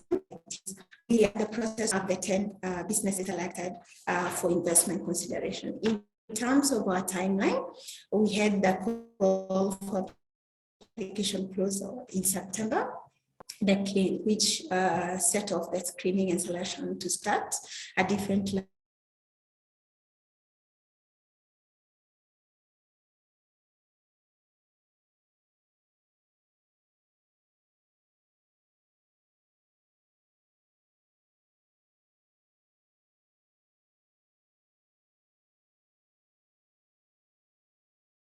Sorry, it's as if you lost me. Hello. All right. Yeah, and now we can hear you. So in terms, I think I was talking about. All right. In terms of our timeline, so we closed the call for application. We closed our call for application in September. We're in the process of screening.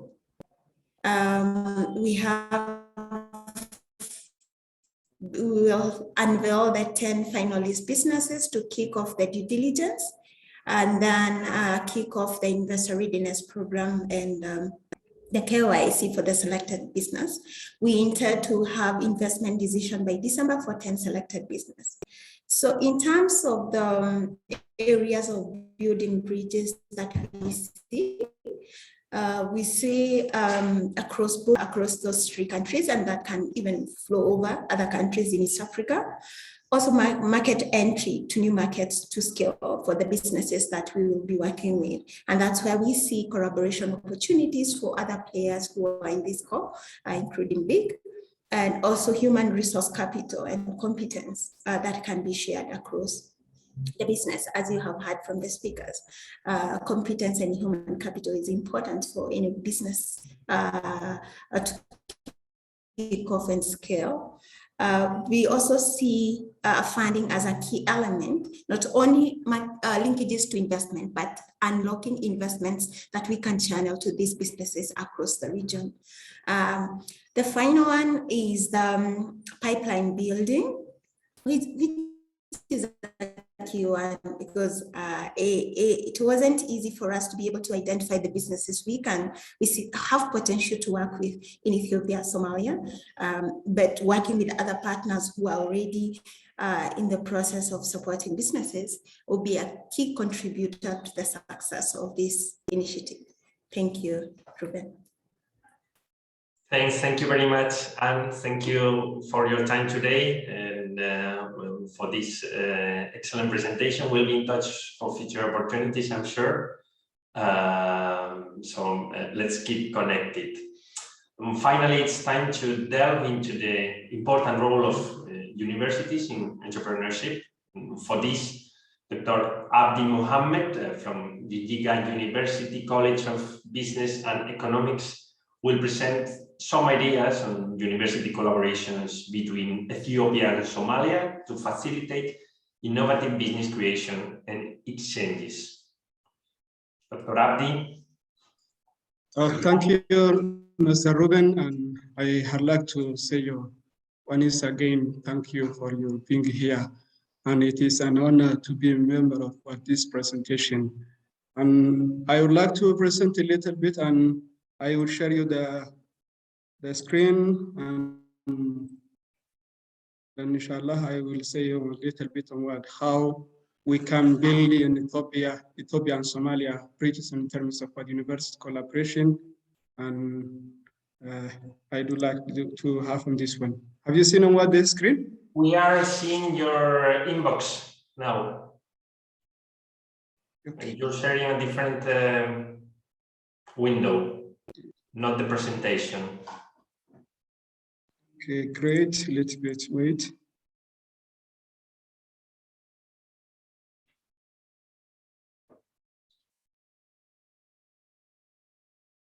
Since I have your presentation, I can share my screen if you want.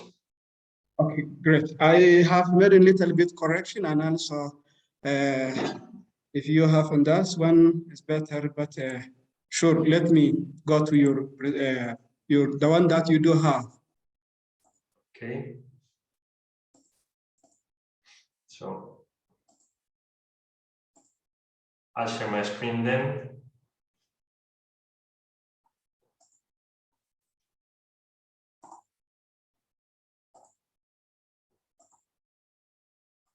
Let's go. Can you see my screen now? Yeah, and also a little bit correction in terms of what the title. I'm not a doctor, but also I'm one of the members of Jijiga University lecturer in College of Business and Economy. And before I go to that point, I may say what a little bit, how can we build the bridges between Somalia and Ethiopia? And it is a great honor to say on what this part is on what. Go to next slide, please.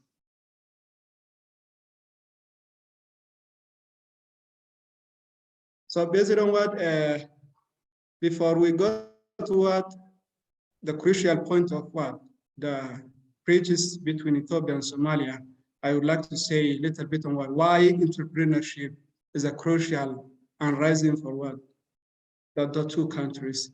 And also, one of the main things is what is rising the standard living of promoting and development for the economic. And as we know, what entrepreneurship increases, the increase in what the economic sector of the country.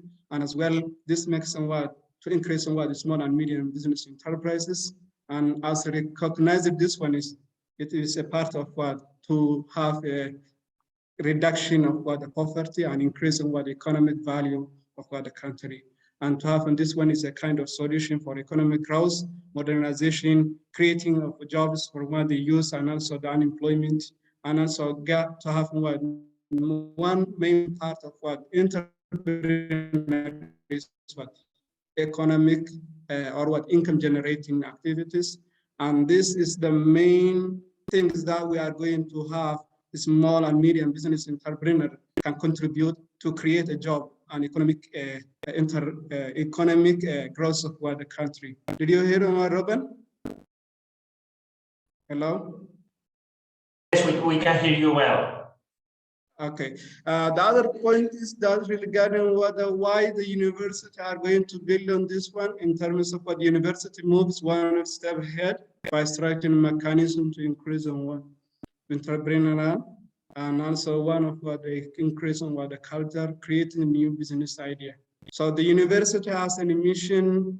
Ethiopian public universities has one main part of what the center to increase their mission to be part of what the paradigm shift to teaching is very focusing on what approaches in order to have what economic growth in terms of research, innovation, and entrepreneurship.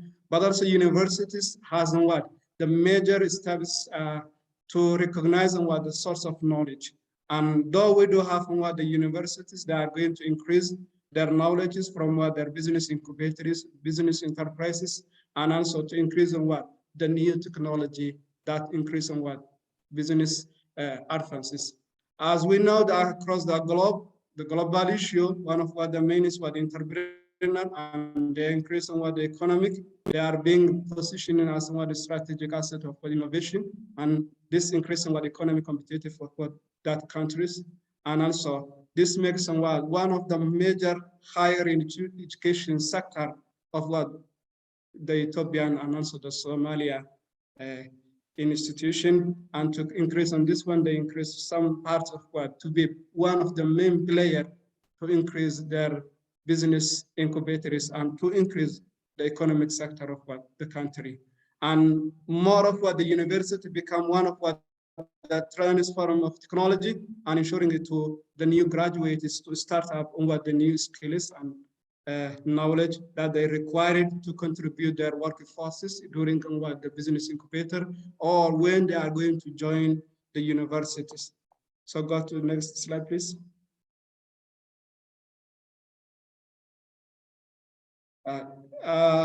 There are a number of scientific research that has conducted on one in Ethiopian public university and other countries directed from what the whole global. And this gives somewhat an emerging economies that suffer somewhat a lot for the economic problem, such as somewhat employment and low income process rate, and into the becoming of knowledge-based and economic by providing how to create, to be a creative, to be on what innovation, and also to be getting what access to the knowledge and to be on what the information and exchange for what is suitable. But also in this scientific research indicates that the major thing is that they can increase the business incubator, both of what in the countries is what to increase the knowledge, innovation, and to be creative on what the business during the graduate of what the student is or what other business incubators or what to train them how to build their businesses in terms of what the suitable and sustainable business income. So go to next. So some other point is that they do have one in a common types of what the university and also between the industry is well very limited that we can say what regarding the conventional types of what foreign type of what Ethiopian university, because of what the most of what Ethiopian university is based on what conventional basis, and also this may have what the type of university interaction in terms of what industry consisted of student internship program, consultants, and also training program. Moreover, that if both of what the country they can have some little bit to get on what more in improving what the facility by creating on what this facility may increase what entrepreneurial activities or what the business incubator of what the boss of the country and workshop for industries, encouraging the regular industry, visiting what academic and setting on what number of what other research conducted, and to disseminate and decentralize on what how this linkage or what industry linkage office are identified as the main source of to promote the university and collaborations. And more of that, Ethiopian public university provides somewhat a little bit on what laboratory facilities, but also most of what is theoretical parts. And that may have what to get on what more what practical will give on what more opportunities on what both of what the countries, as well as on what since Somalia in late last 2 decades, they all may not have on what a crucial education system, and then Ethiopia has on what a well-established in that one. They have on what identified to measure on the promote and collaboration within this industry and what business incubators. So next, please. How the other this partnership has on what and business incubators and entrepreneurship they collaborate on what university, entrepreneurship and also business incubators have on what a relationship where the new concepts are being developed. As this result has on what the main relationship between the universities. The main parties of what the university provides what to share their knowledge to their business incubators and their entrepreneurships in terms of what how to create a business, how to develop what business strategy, how to become on what sustainable business progress, and also that will be on what the main parts. Please go to next. So this one thing is that we can say what when we are going to have a detail our business, or if we are going to understand our business concepts, we may understand what detail things related to our business company. If you do not understand what detail of your business company or what you are going to work in your company, you are going to fall on what in your incorrect or what in another way that is not appropriate in your business company. And to have in this one means we do need to have what, when we are going to create the business incubator or what, new business enterprises, they should have to have what, a clear identification what they are going to work on this. And if they fail that one, that means what the whole business is not going to be sustainable and work on what large number of what years or what number of years. So please go next. Some other related to this one is what linkage between the university and entrepreneurship. Although all Ethiopian public universities, they have what relationship in terms of what entrepreneurship, industries, and they have a direct relationship that is going to work on what, how they are going to build their business incubators. And according to Ethiopian Ministry of Science and Technology, and last time before 1 month, they have issued a new policy regarding how to increase the business or what business sectors in Ethiopia and where they are going to go to be in legacy 10 years. And if they have on this one, they are going to provide what the link between the university and also the industries, and also what they are going to work on this relation and what industry. According to this one, the main parts of what the sector is that they pronounce or what say these are the most things that they need to work is what in terms of what textile industries should be working what highly in terms of what industry in order to increase what their business, in terms of what economic, in terms of what stability of what the longer term vision of what the country. The other is including what the leather and health products, what that means one of what the main things that exist in Ethiopia. And other things is what the food and beverage, as well as on what more of that when they are going to work on what the rubber, plastics and stories, indigenous and knowledge-based products are going to be the link between the university and Ethiopian public relationship. And this will be focused on what the more of what the coming 10 years. Although this is what some certain connection confirmed that the purpose of university and entrepreneurial education is mandatory to work on every university in the globe, as well as what this is what part of what Ethiopia and Somalia need to study on what more of what entrepreneurial education. Although we know what education is the main sector that we can increase the knowledge, innovation, and transfer of technology, then the university has a link to work on what the university and entrepreneurship. Please go next.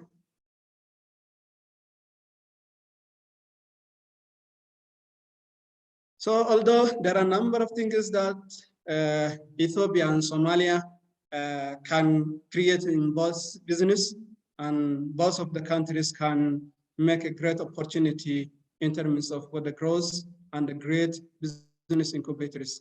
And as well, one of the main things is what micro and small business enterprises. University of Ethiopia and Somalia are the main part of what the countries which build on what the entrepreneurial concept of young and business owners.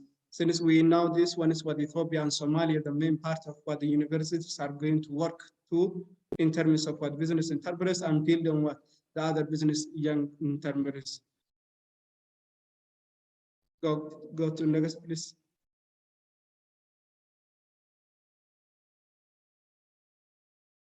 So the other thing is that they can work together is what the trade network is. Both of the countries should establish the new trade network is, and that is going to provide what the resilience and resources for adapting hosts and political challenges, including changes in what the regimes in southern Somalia since in the state of what the collapse in 1991. But in this overall results has been shifting what in direction the livestock export away from the Middle East and towards East Africa.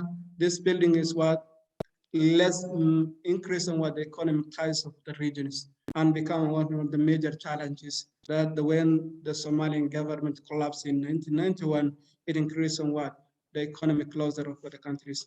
The other thing is that they can increase and work together is related to the livestock trade is one of the main commercial operation that both of the country can benefit each other. And the other is what the social and political benefits. But also there is a little, not too much things on what cross-border clan relations, although there is a region which is called the Somali region, and it still has the same similar culture and knowledge, and also the language that the other part of the Somalia. And this region can link between the other Ethiopia and the Somalia to be embarked on what increasing the business.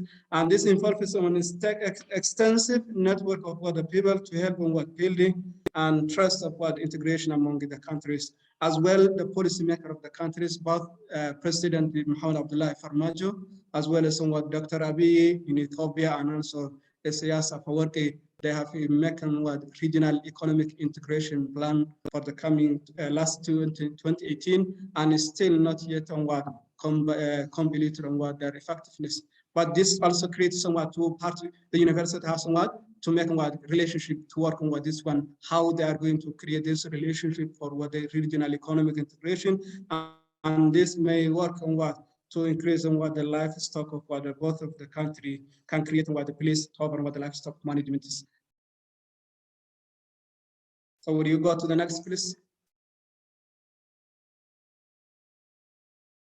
So the other point is that related is in terms of the cross, the border between Ethiopia and Somalia is little bit one of the main part of the region, and they have the main source of the Ethiopia. Somalia and Ethiopia borders are important for the regional economic integration, and they may have the main part of the connection between the two countries, and this may make to connect the primary livestock products or livestock producing area, both of the southern Somalia, northern Somalia, and southeast part of Ethiopia, since they have the largest livestock market, and this they can utilize both of the Somalia horses. And these areas are frequently experiencing ethnic conflicts, and this may have challenge to increase the human or to lose on the human life and livestock on the control. And however, they do not have permanent livestock trade, and the cross-border movement and livestock are difficult to control for social and economic importances.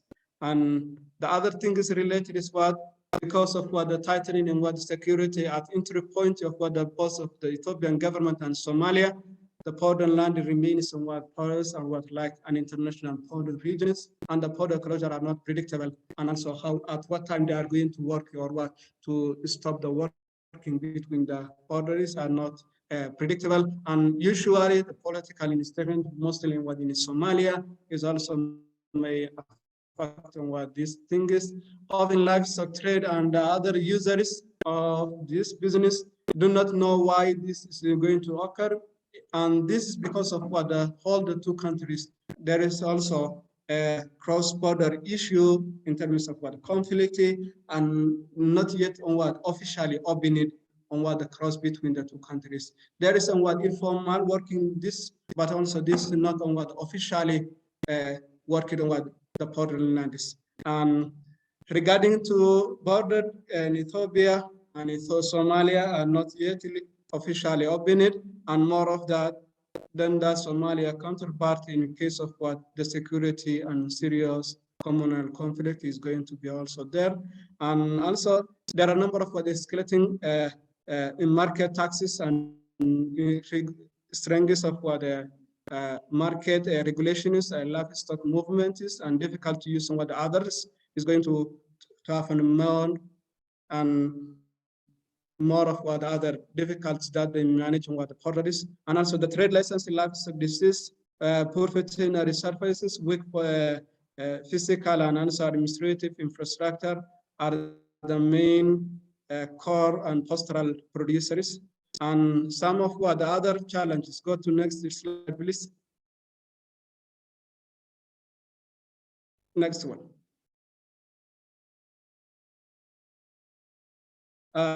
Some of the challenges that they face on the university, and also to be part of the university and business incubators by supporting and entrepreneurial practices include there are a number of challenges that increase in what business, universities and business incubators. As explained, there are a number of divided matrices or what to measure the university performances by concerning what business incubators.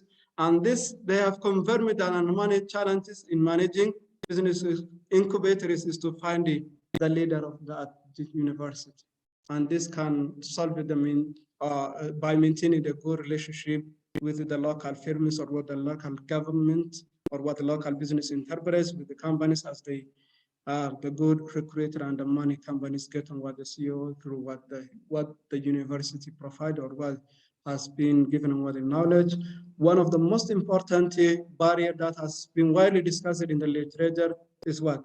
The most of what the two countries have somewhat inevitable cultural differences. And this makes somewhat a little bit a challenge between the university and also the other business incubators. Will you go to the next, please? Some others, go to next, please. Yeah. Some other challenges included in Ethiopia, most of what, since they do not have what boards, and they have what the two main sources of what their import is. One is what Djibouti, and also the other is what part of what Barbara that is recently building in what the devolved and also increasing what the economic integration of what the region. There are also so much also on what business contraband, which is called in what illegal business.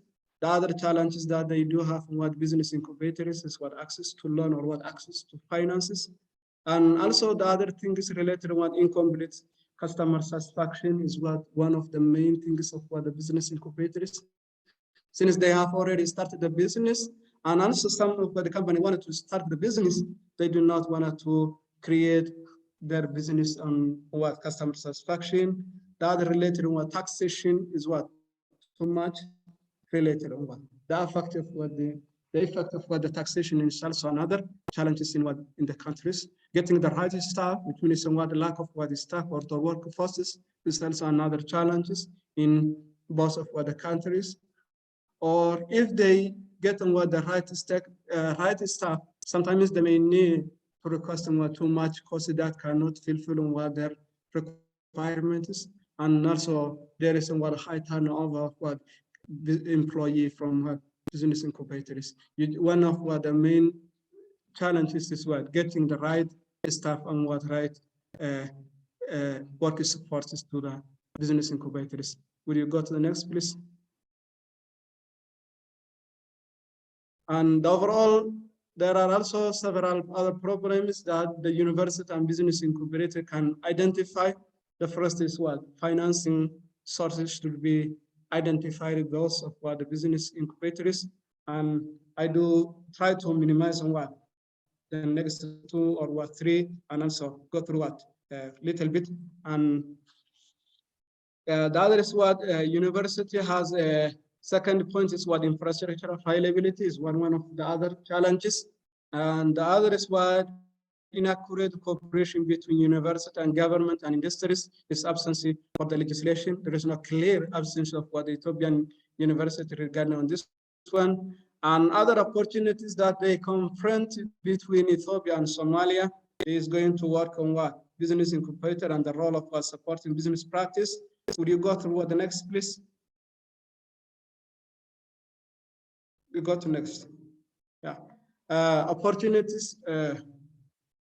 opportunities goes through what the Somalia and Ethiopian universities is going to call on what most of what the small business enterprise suffer from the capacity limitation, including lack of what is skill and professional manpower. And this is one of the main challenges, and also is going to increase. And according to Ethiopia Human Resources, both of the country, they can benefit the labor from Ethiopia and to Somalia, and then they are going to start on what both of country to utilize on what part of what Somalia, and they can benefit in terms of what economic exporting in various products, including the livestock, agricultural, and also the other main point is Somalia will benefit resources resources of Ethiopia, including child labor, new modern technology of agriculture, and providing scholarship of what the Somalian students. And the other main important opportunities was since in Ethiopia, they do not have what little commercial law does not allow to create what joint venture, and this is because of what the current amendment of what the Ethiopian commercial law allows to create new business opportunities, and also they do have what the right to open what both of the country new business venture. Policymaker can make what easier to legalize on what the passport, and also to increase the both of what the new labor and resources can easily travel without any constraints. According to the collaboration universities, university has provided what enterprises. Go to next slide, please.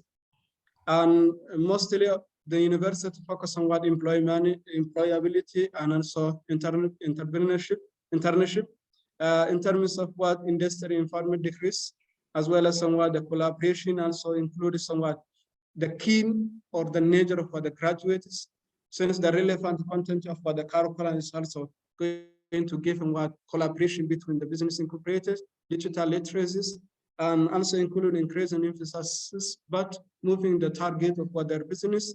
There are too much complex of what problem solving of what the business incubators.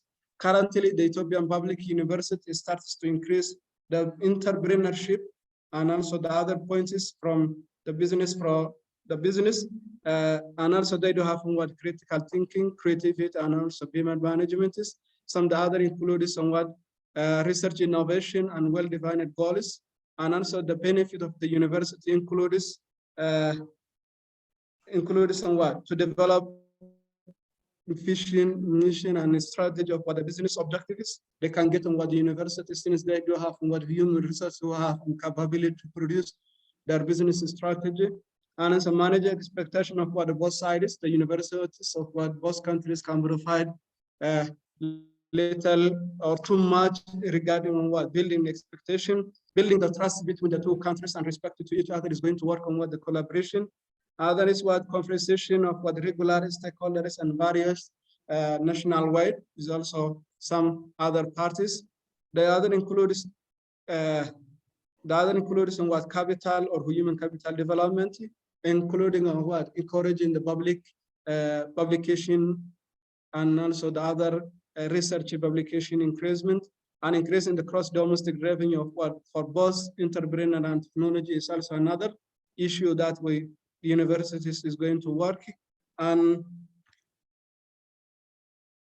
the most of the thing is that the benefits of the university between Somalia and Ethiopia can benefit is going to include the enhancing the profile or the impact of what the universities. So the most of the thing is that the universities are currently working in business incubator, but also the overall Ethiopian public university has a center of what entrepreneurial and career development, which they are going to increase on what their employability, job creation, job in business or what business innovation. The other includes somewhat creating or what training the new graduates how to search and also open the new businesses. And also all of the Ethiopian university, they have what entrepreneurial courses through what their graduate or what their curriculum in terms of what increasement of what their business incubators. And also the Ethiopian University has newly started on what in the first year, they can take on what the overall thing is that they can not to wait on what anything from the government and also to become on what independent to work on what the university.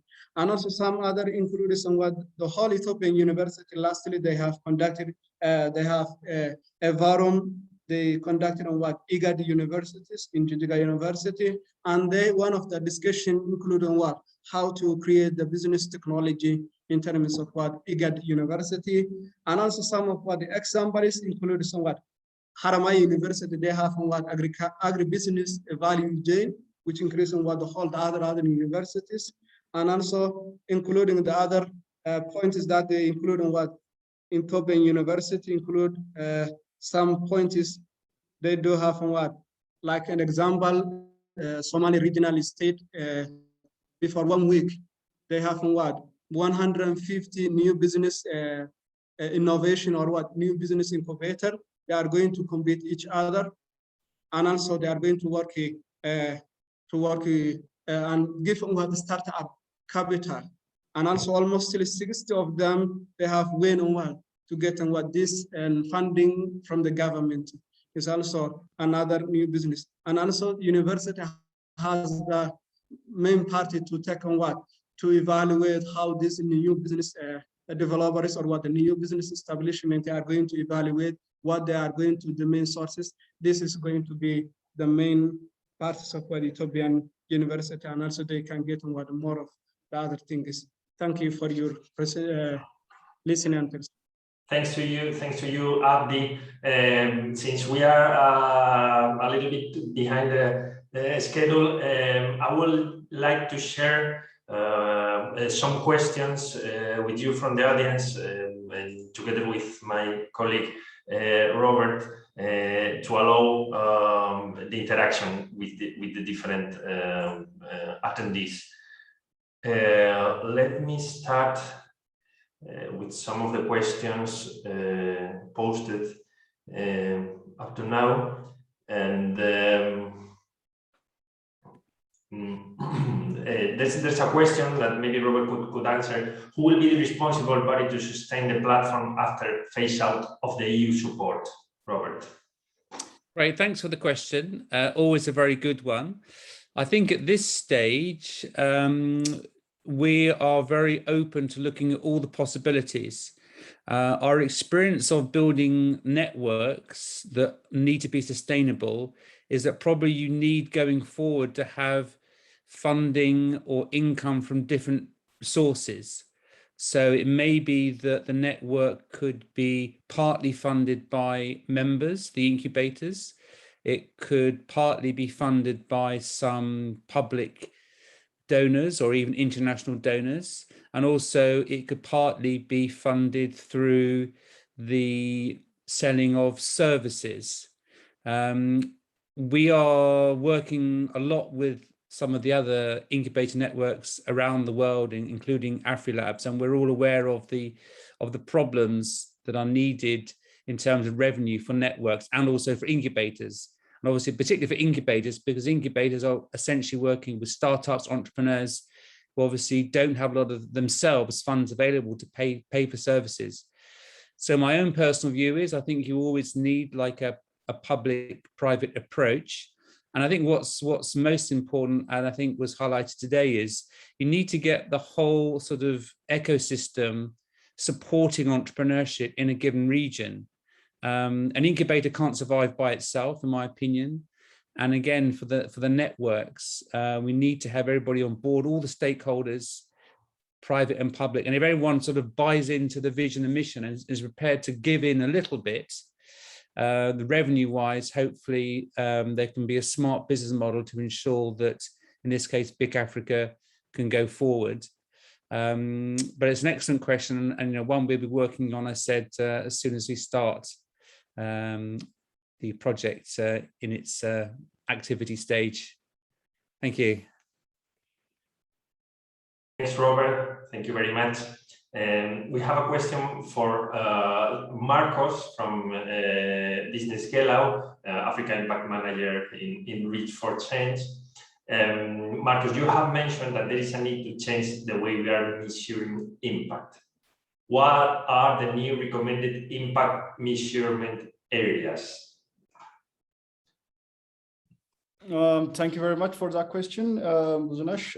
So, I mean, we're looking at usually like when it comes to new impact measurement, we need to think about like revenue models for startups, and instead of like outlook in terms of like specific to program design. So, I mean, what you've seen like in some institutions, like for instance Indigo Trust, they would let the entrepreneurs themselves like to design their own impact measurement, and then instead of like we set up like our own impact from top down.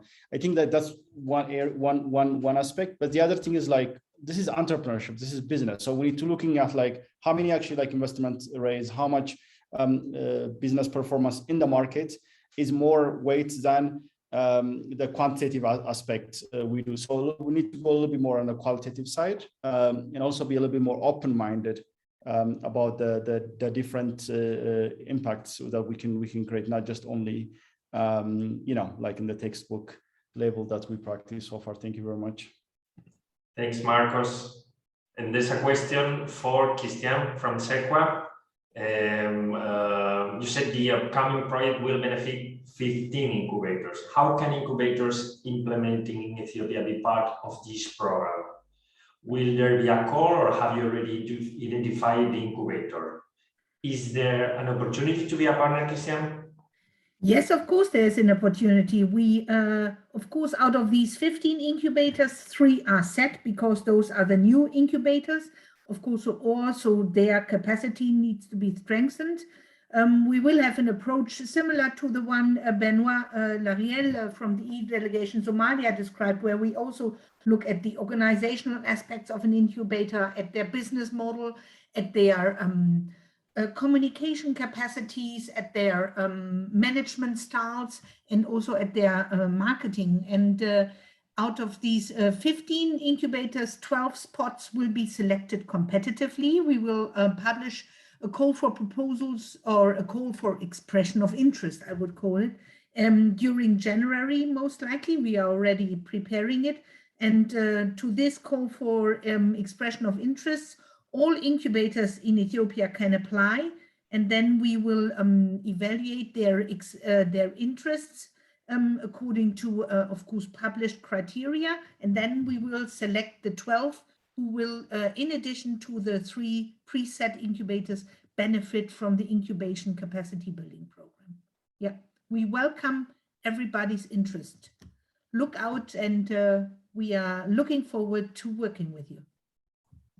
Thanks, Christian. Thanks a lot for your answer.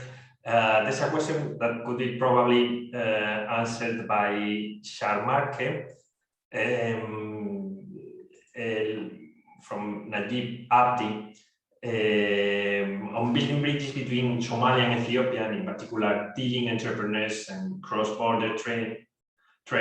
Are there any analyses done on the cultural imperatives, differences, business customs, and practices? Because we know that this could also be an important factor to build bridges between the 2 countries.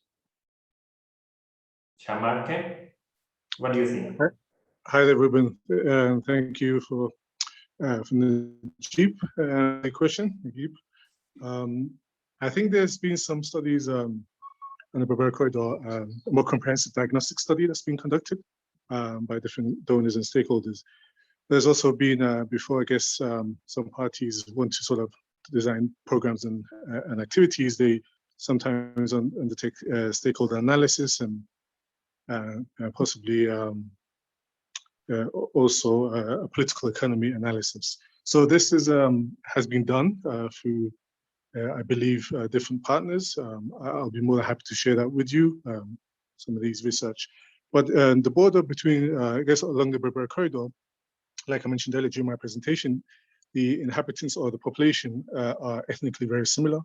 There's a lot of movement. It's a very big corridor, border, should I say, and ethnically, like I said, Somali who speak the same language, and also religion and customs. So typically what you have is a lot of informal and informal. The gentleman before me touched on the issue of contraband. There's plenty of that, unfortunately, on some borders. And this is where these sort of different activities and programs across border could help in terms of formalizing trade. I see your second question on the the Berbera corridor between Ethiopia and Somalia. Well, I believe once Somalia joins the Africa continental, there will definitely be more opportunities to go as far as, I guess, DRC, Uganda, and perhaps South Sudan more specifically. But this will obviously require substantial agreements and various bilateral agreements, I guess, more formal agreements. For now, this corridor will supply just Addis Ababa to Berbera corridor. And this is a very, like I said, the population centers around either side of the corridor makes it a comparative advantage for the Berbera corridor. Hope I answered the question. Thanks, Jean-Marc.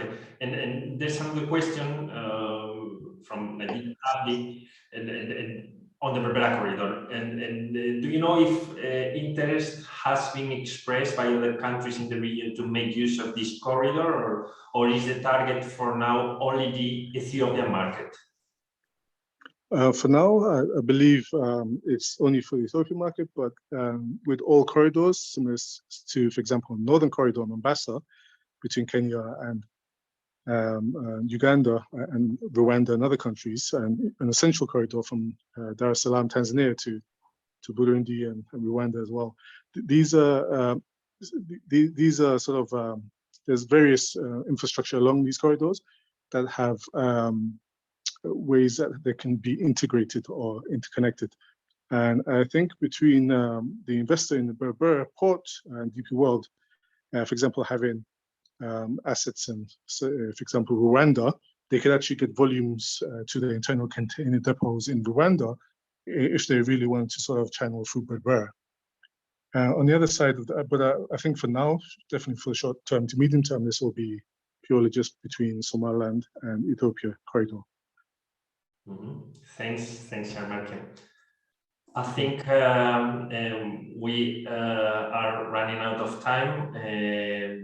We have a last question, probably for Marcos, but Marcos had to leave. Lemlem Sinkine from Reach for Change.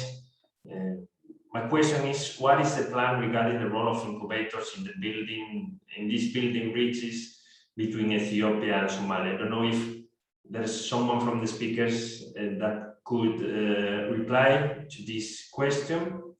The role of incubators in building these bridges between Ethiopia and Somalia. Probably, if Robert can hear us, will be able to let us know about how BIC Africa will try to promote the connections between the incubators and create links between business support organizations in Ethiopia and Somalia, Robert?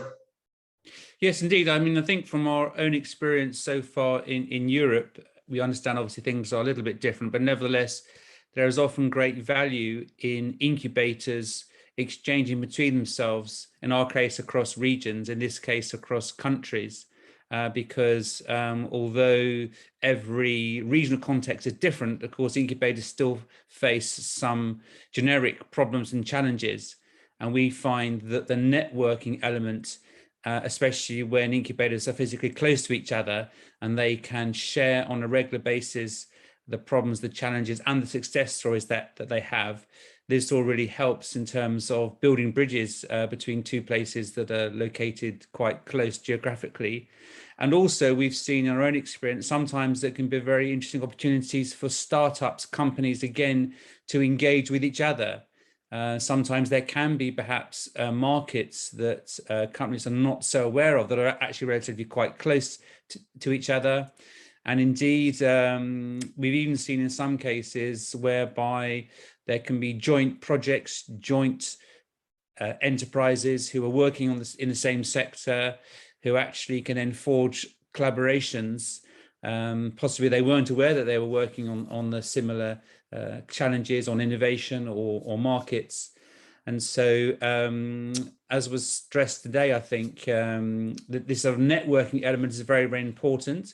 As I often say, it's sort of a soft skill that often is underestimated, but by bringing actors, companies, people together and giving the sort of appropriate forum for them to share their ideas and their concerns, we've certainly seen from our European experience, it's been very, very valuable.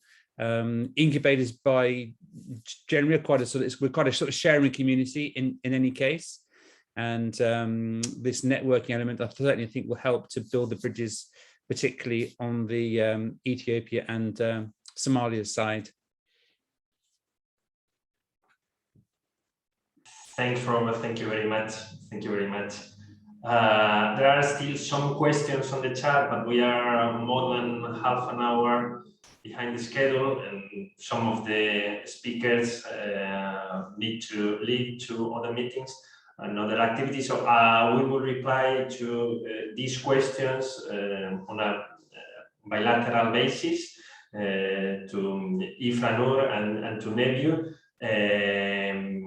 It's now the time for closing this event. To thank you all for being here and to give the floor to Mercedes and Benoit from the EU delegations to Ethiopia and Somalia. Mercedes, Benoit.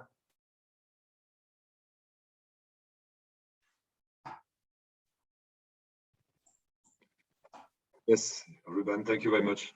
How shall we proceed? Mercedes, would you like to start, or shall I go? You can start, and then I'll.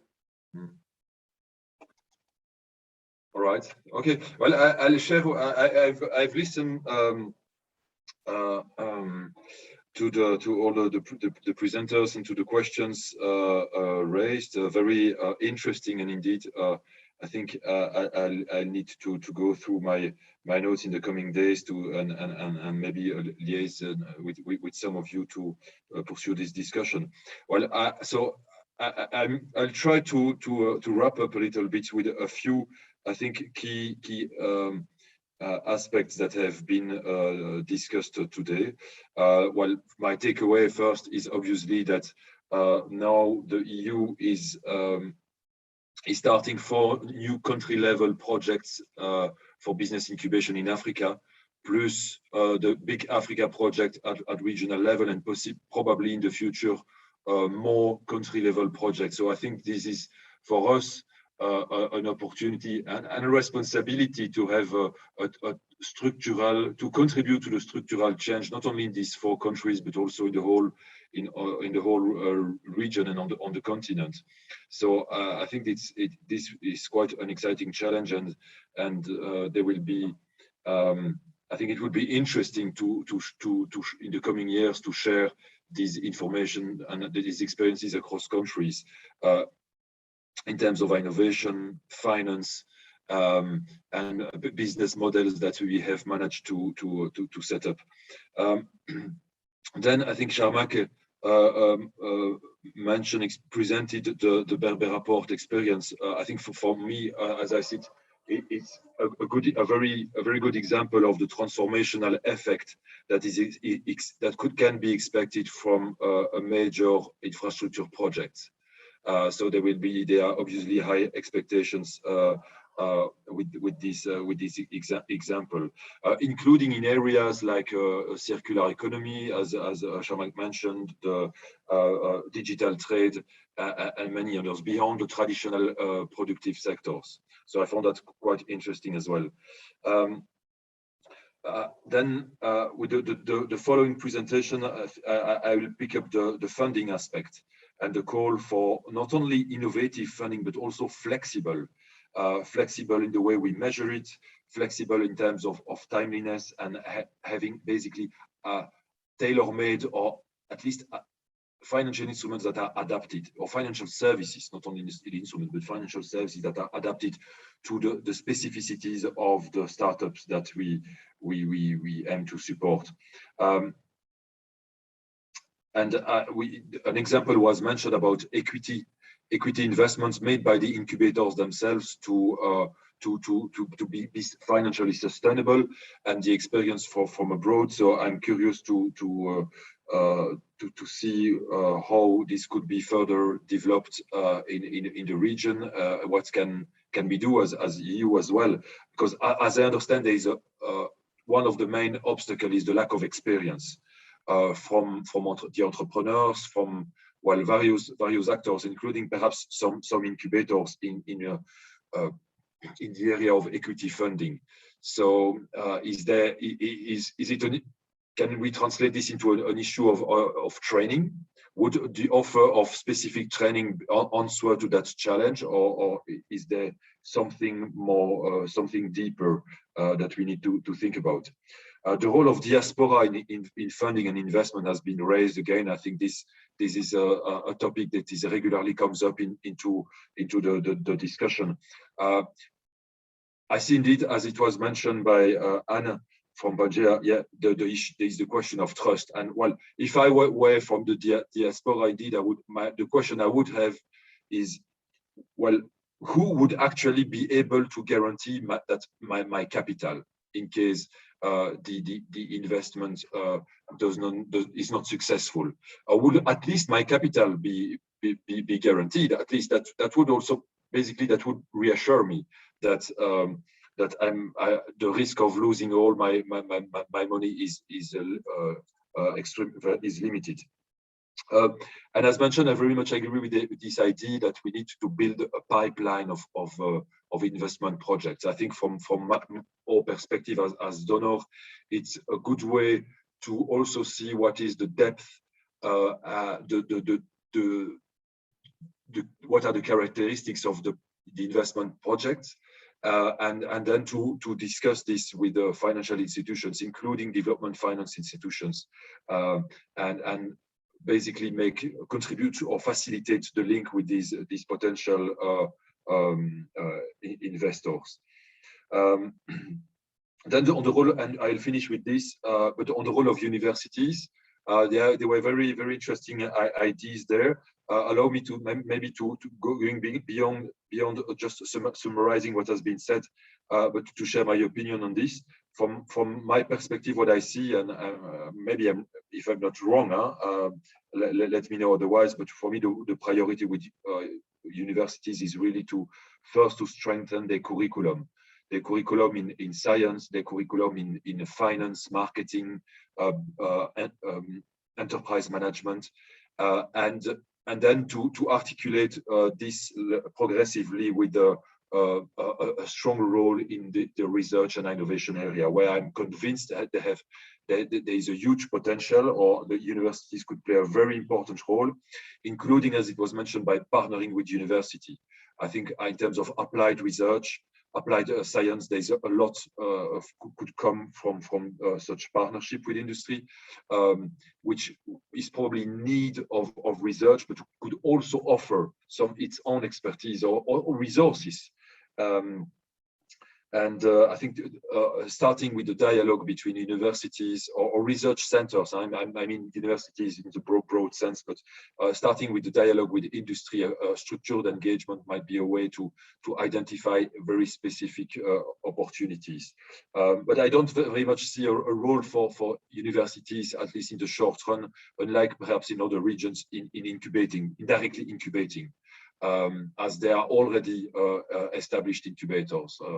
I like very much the idea of scholarship and supporting the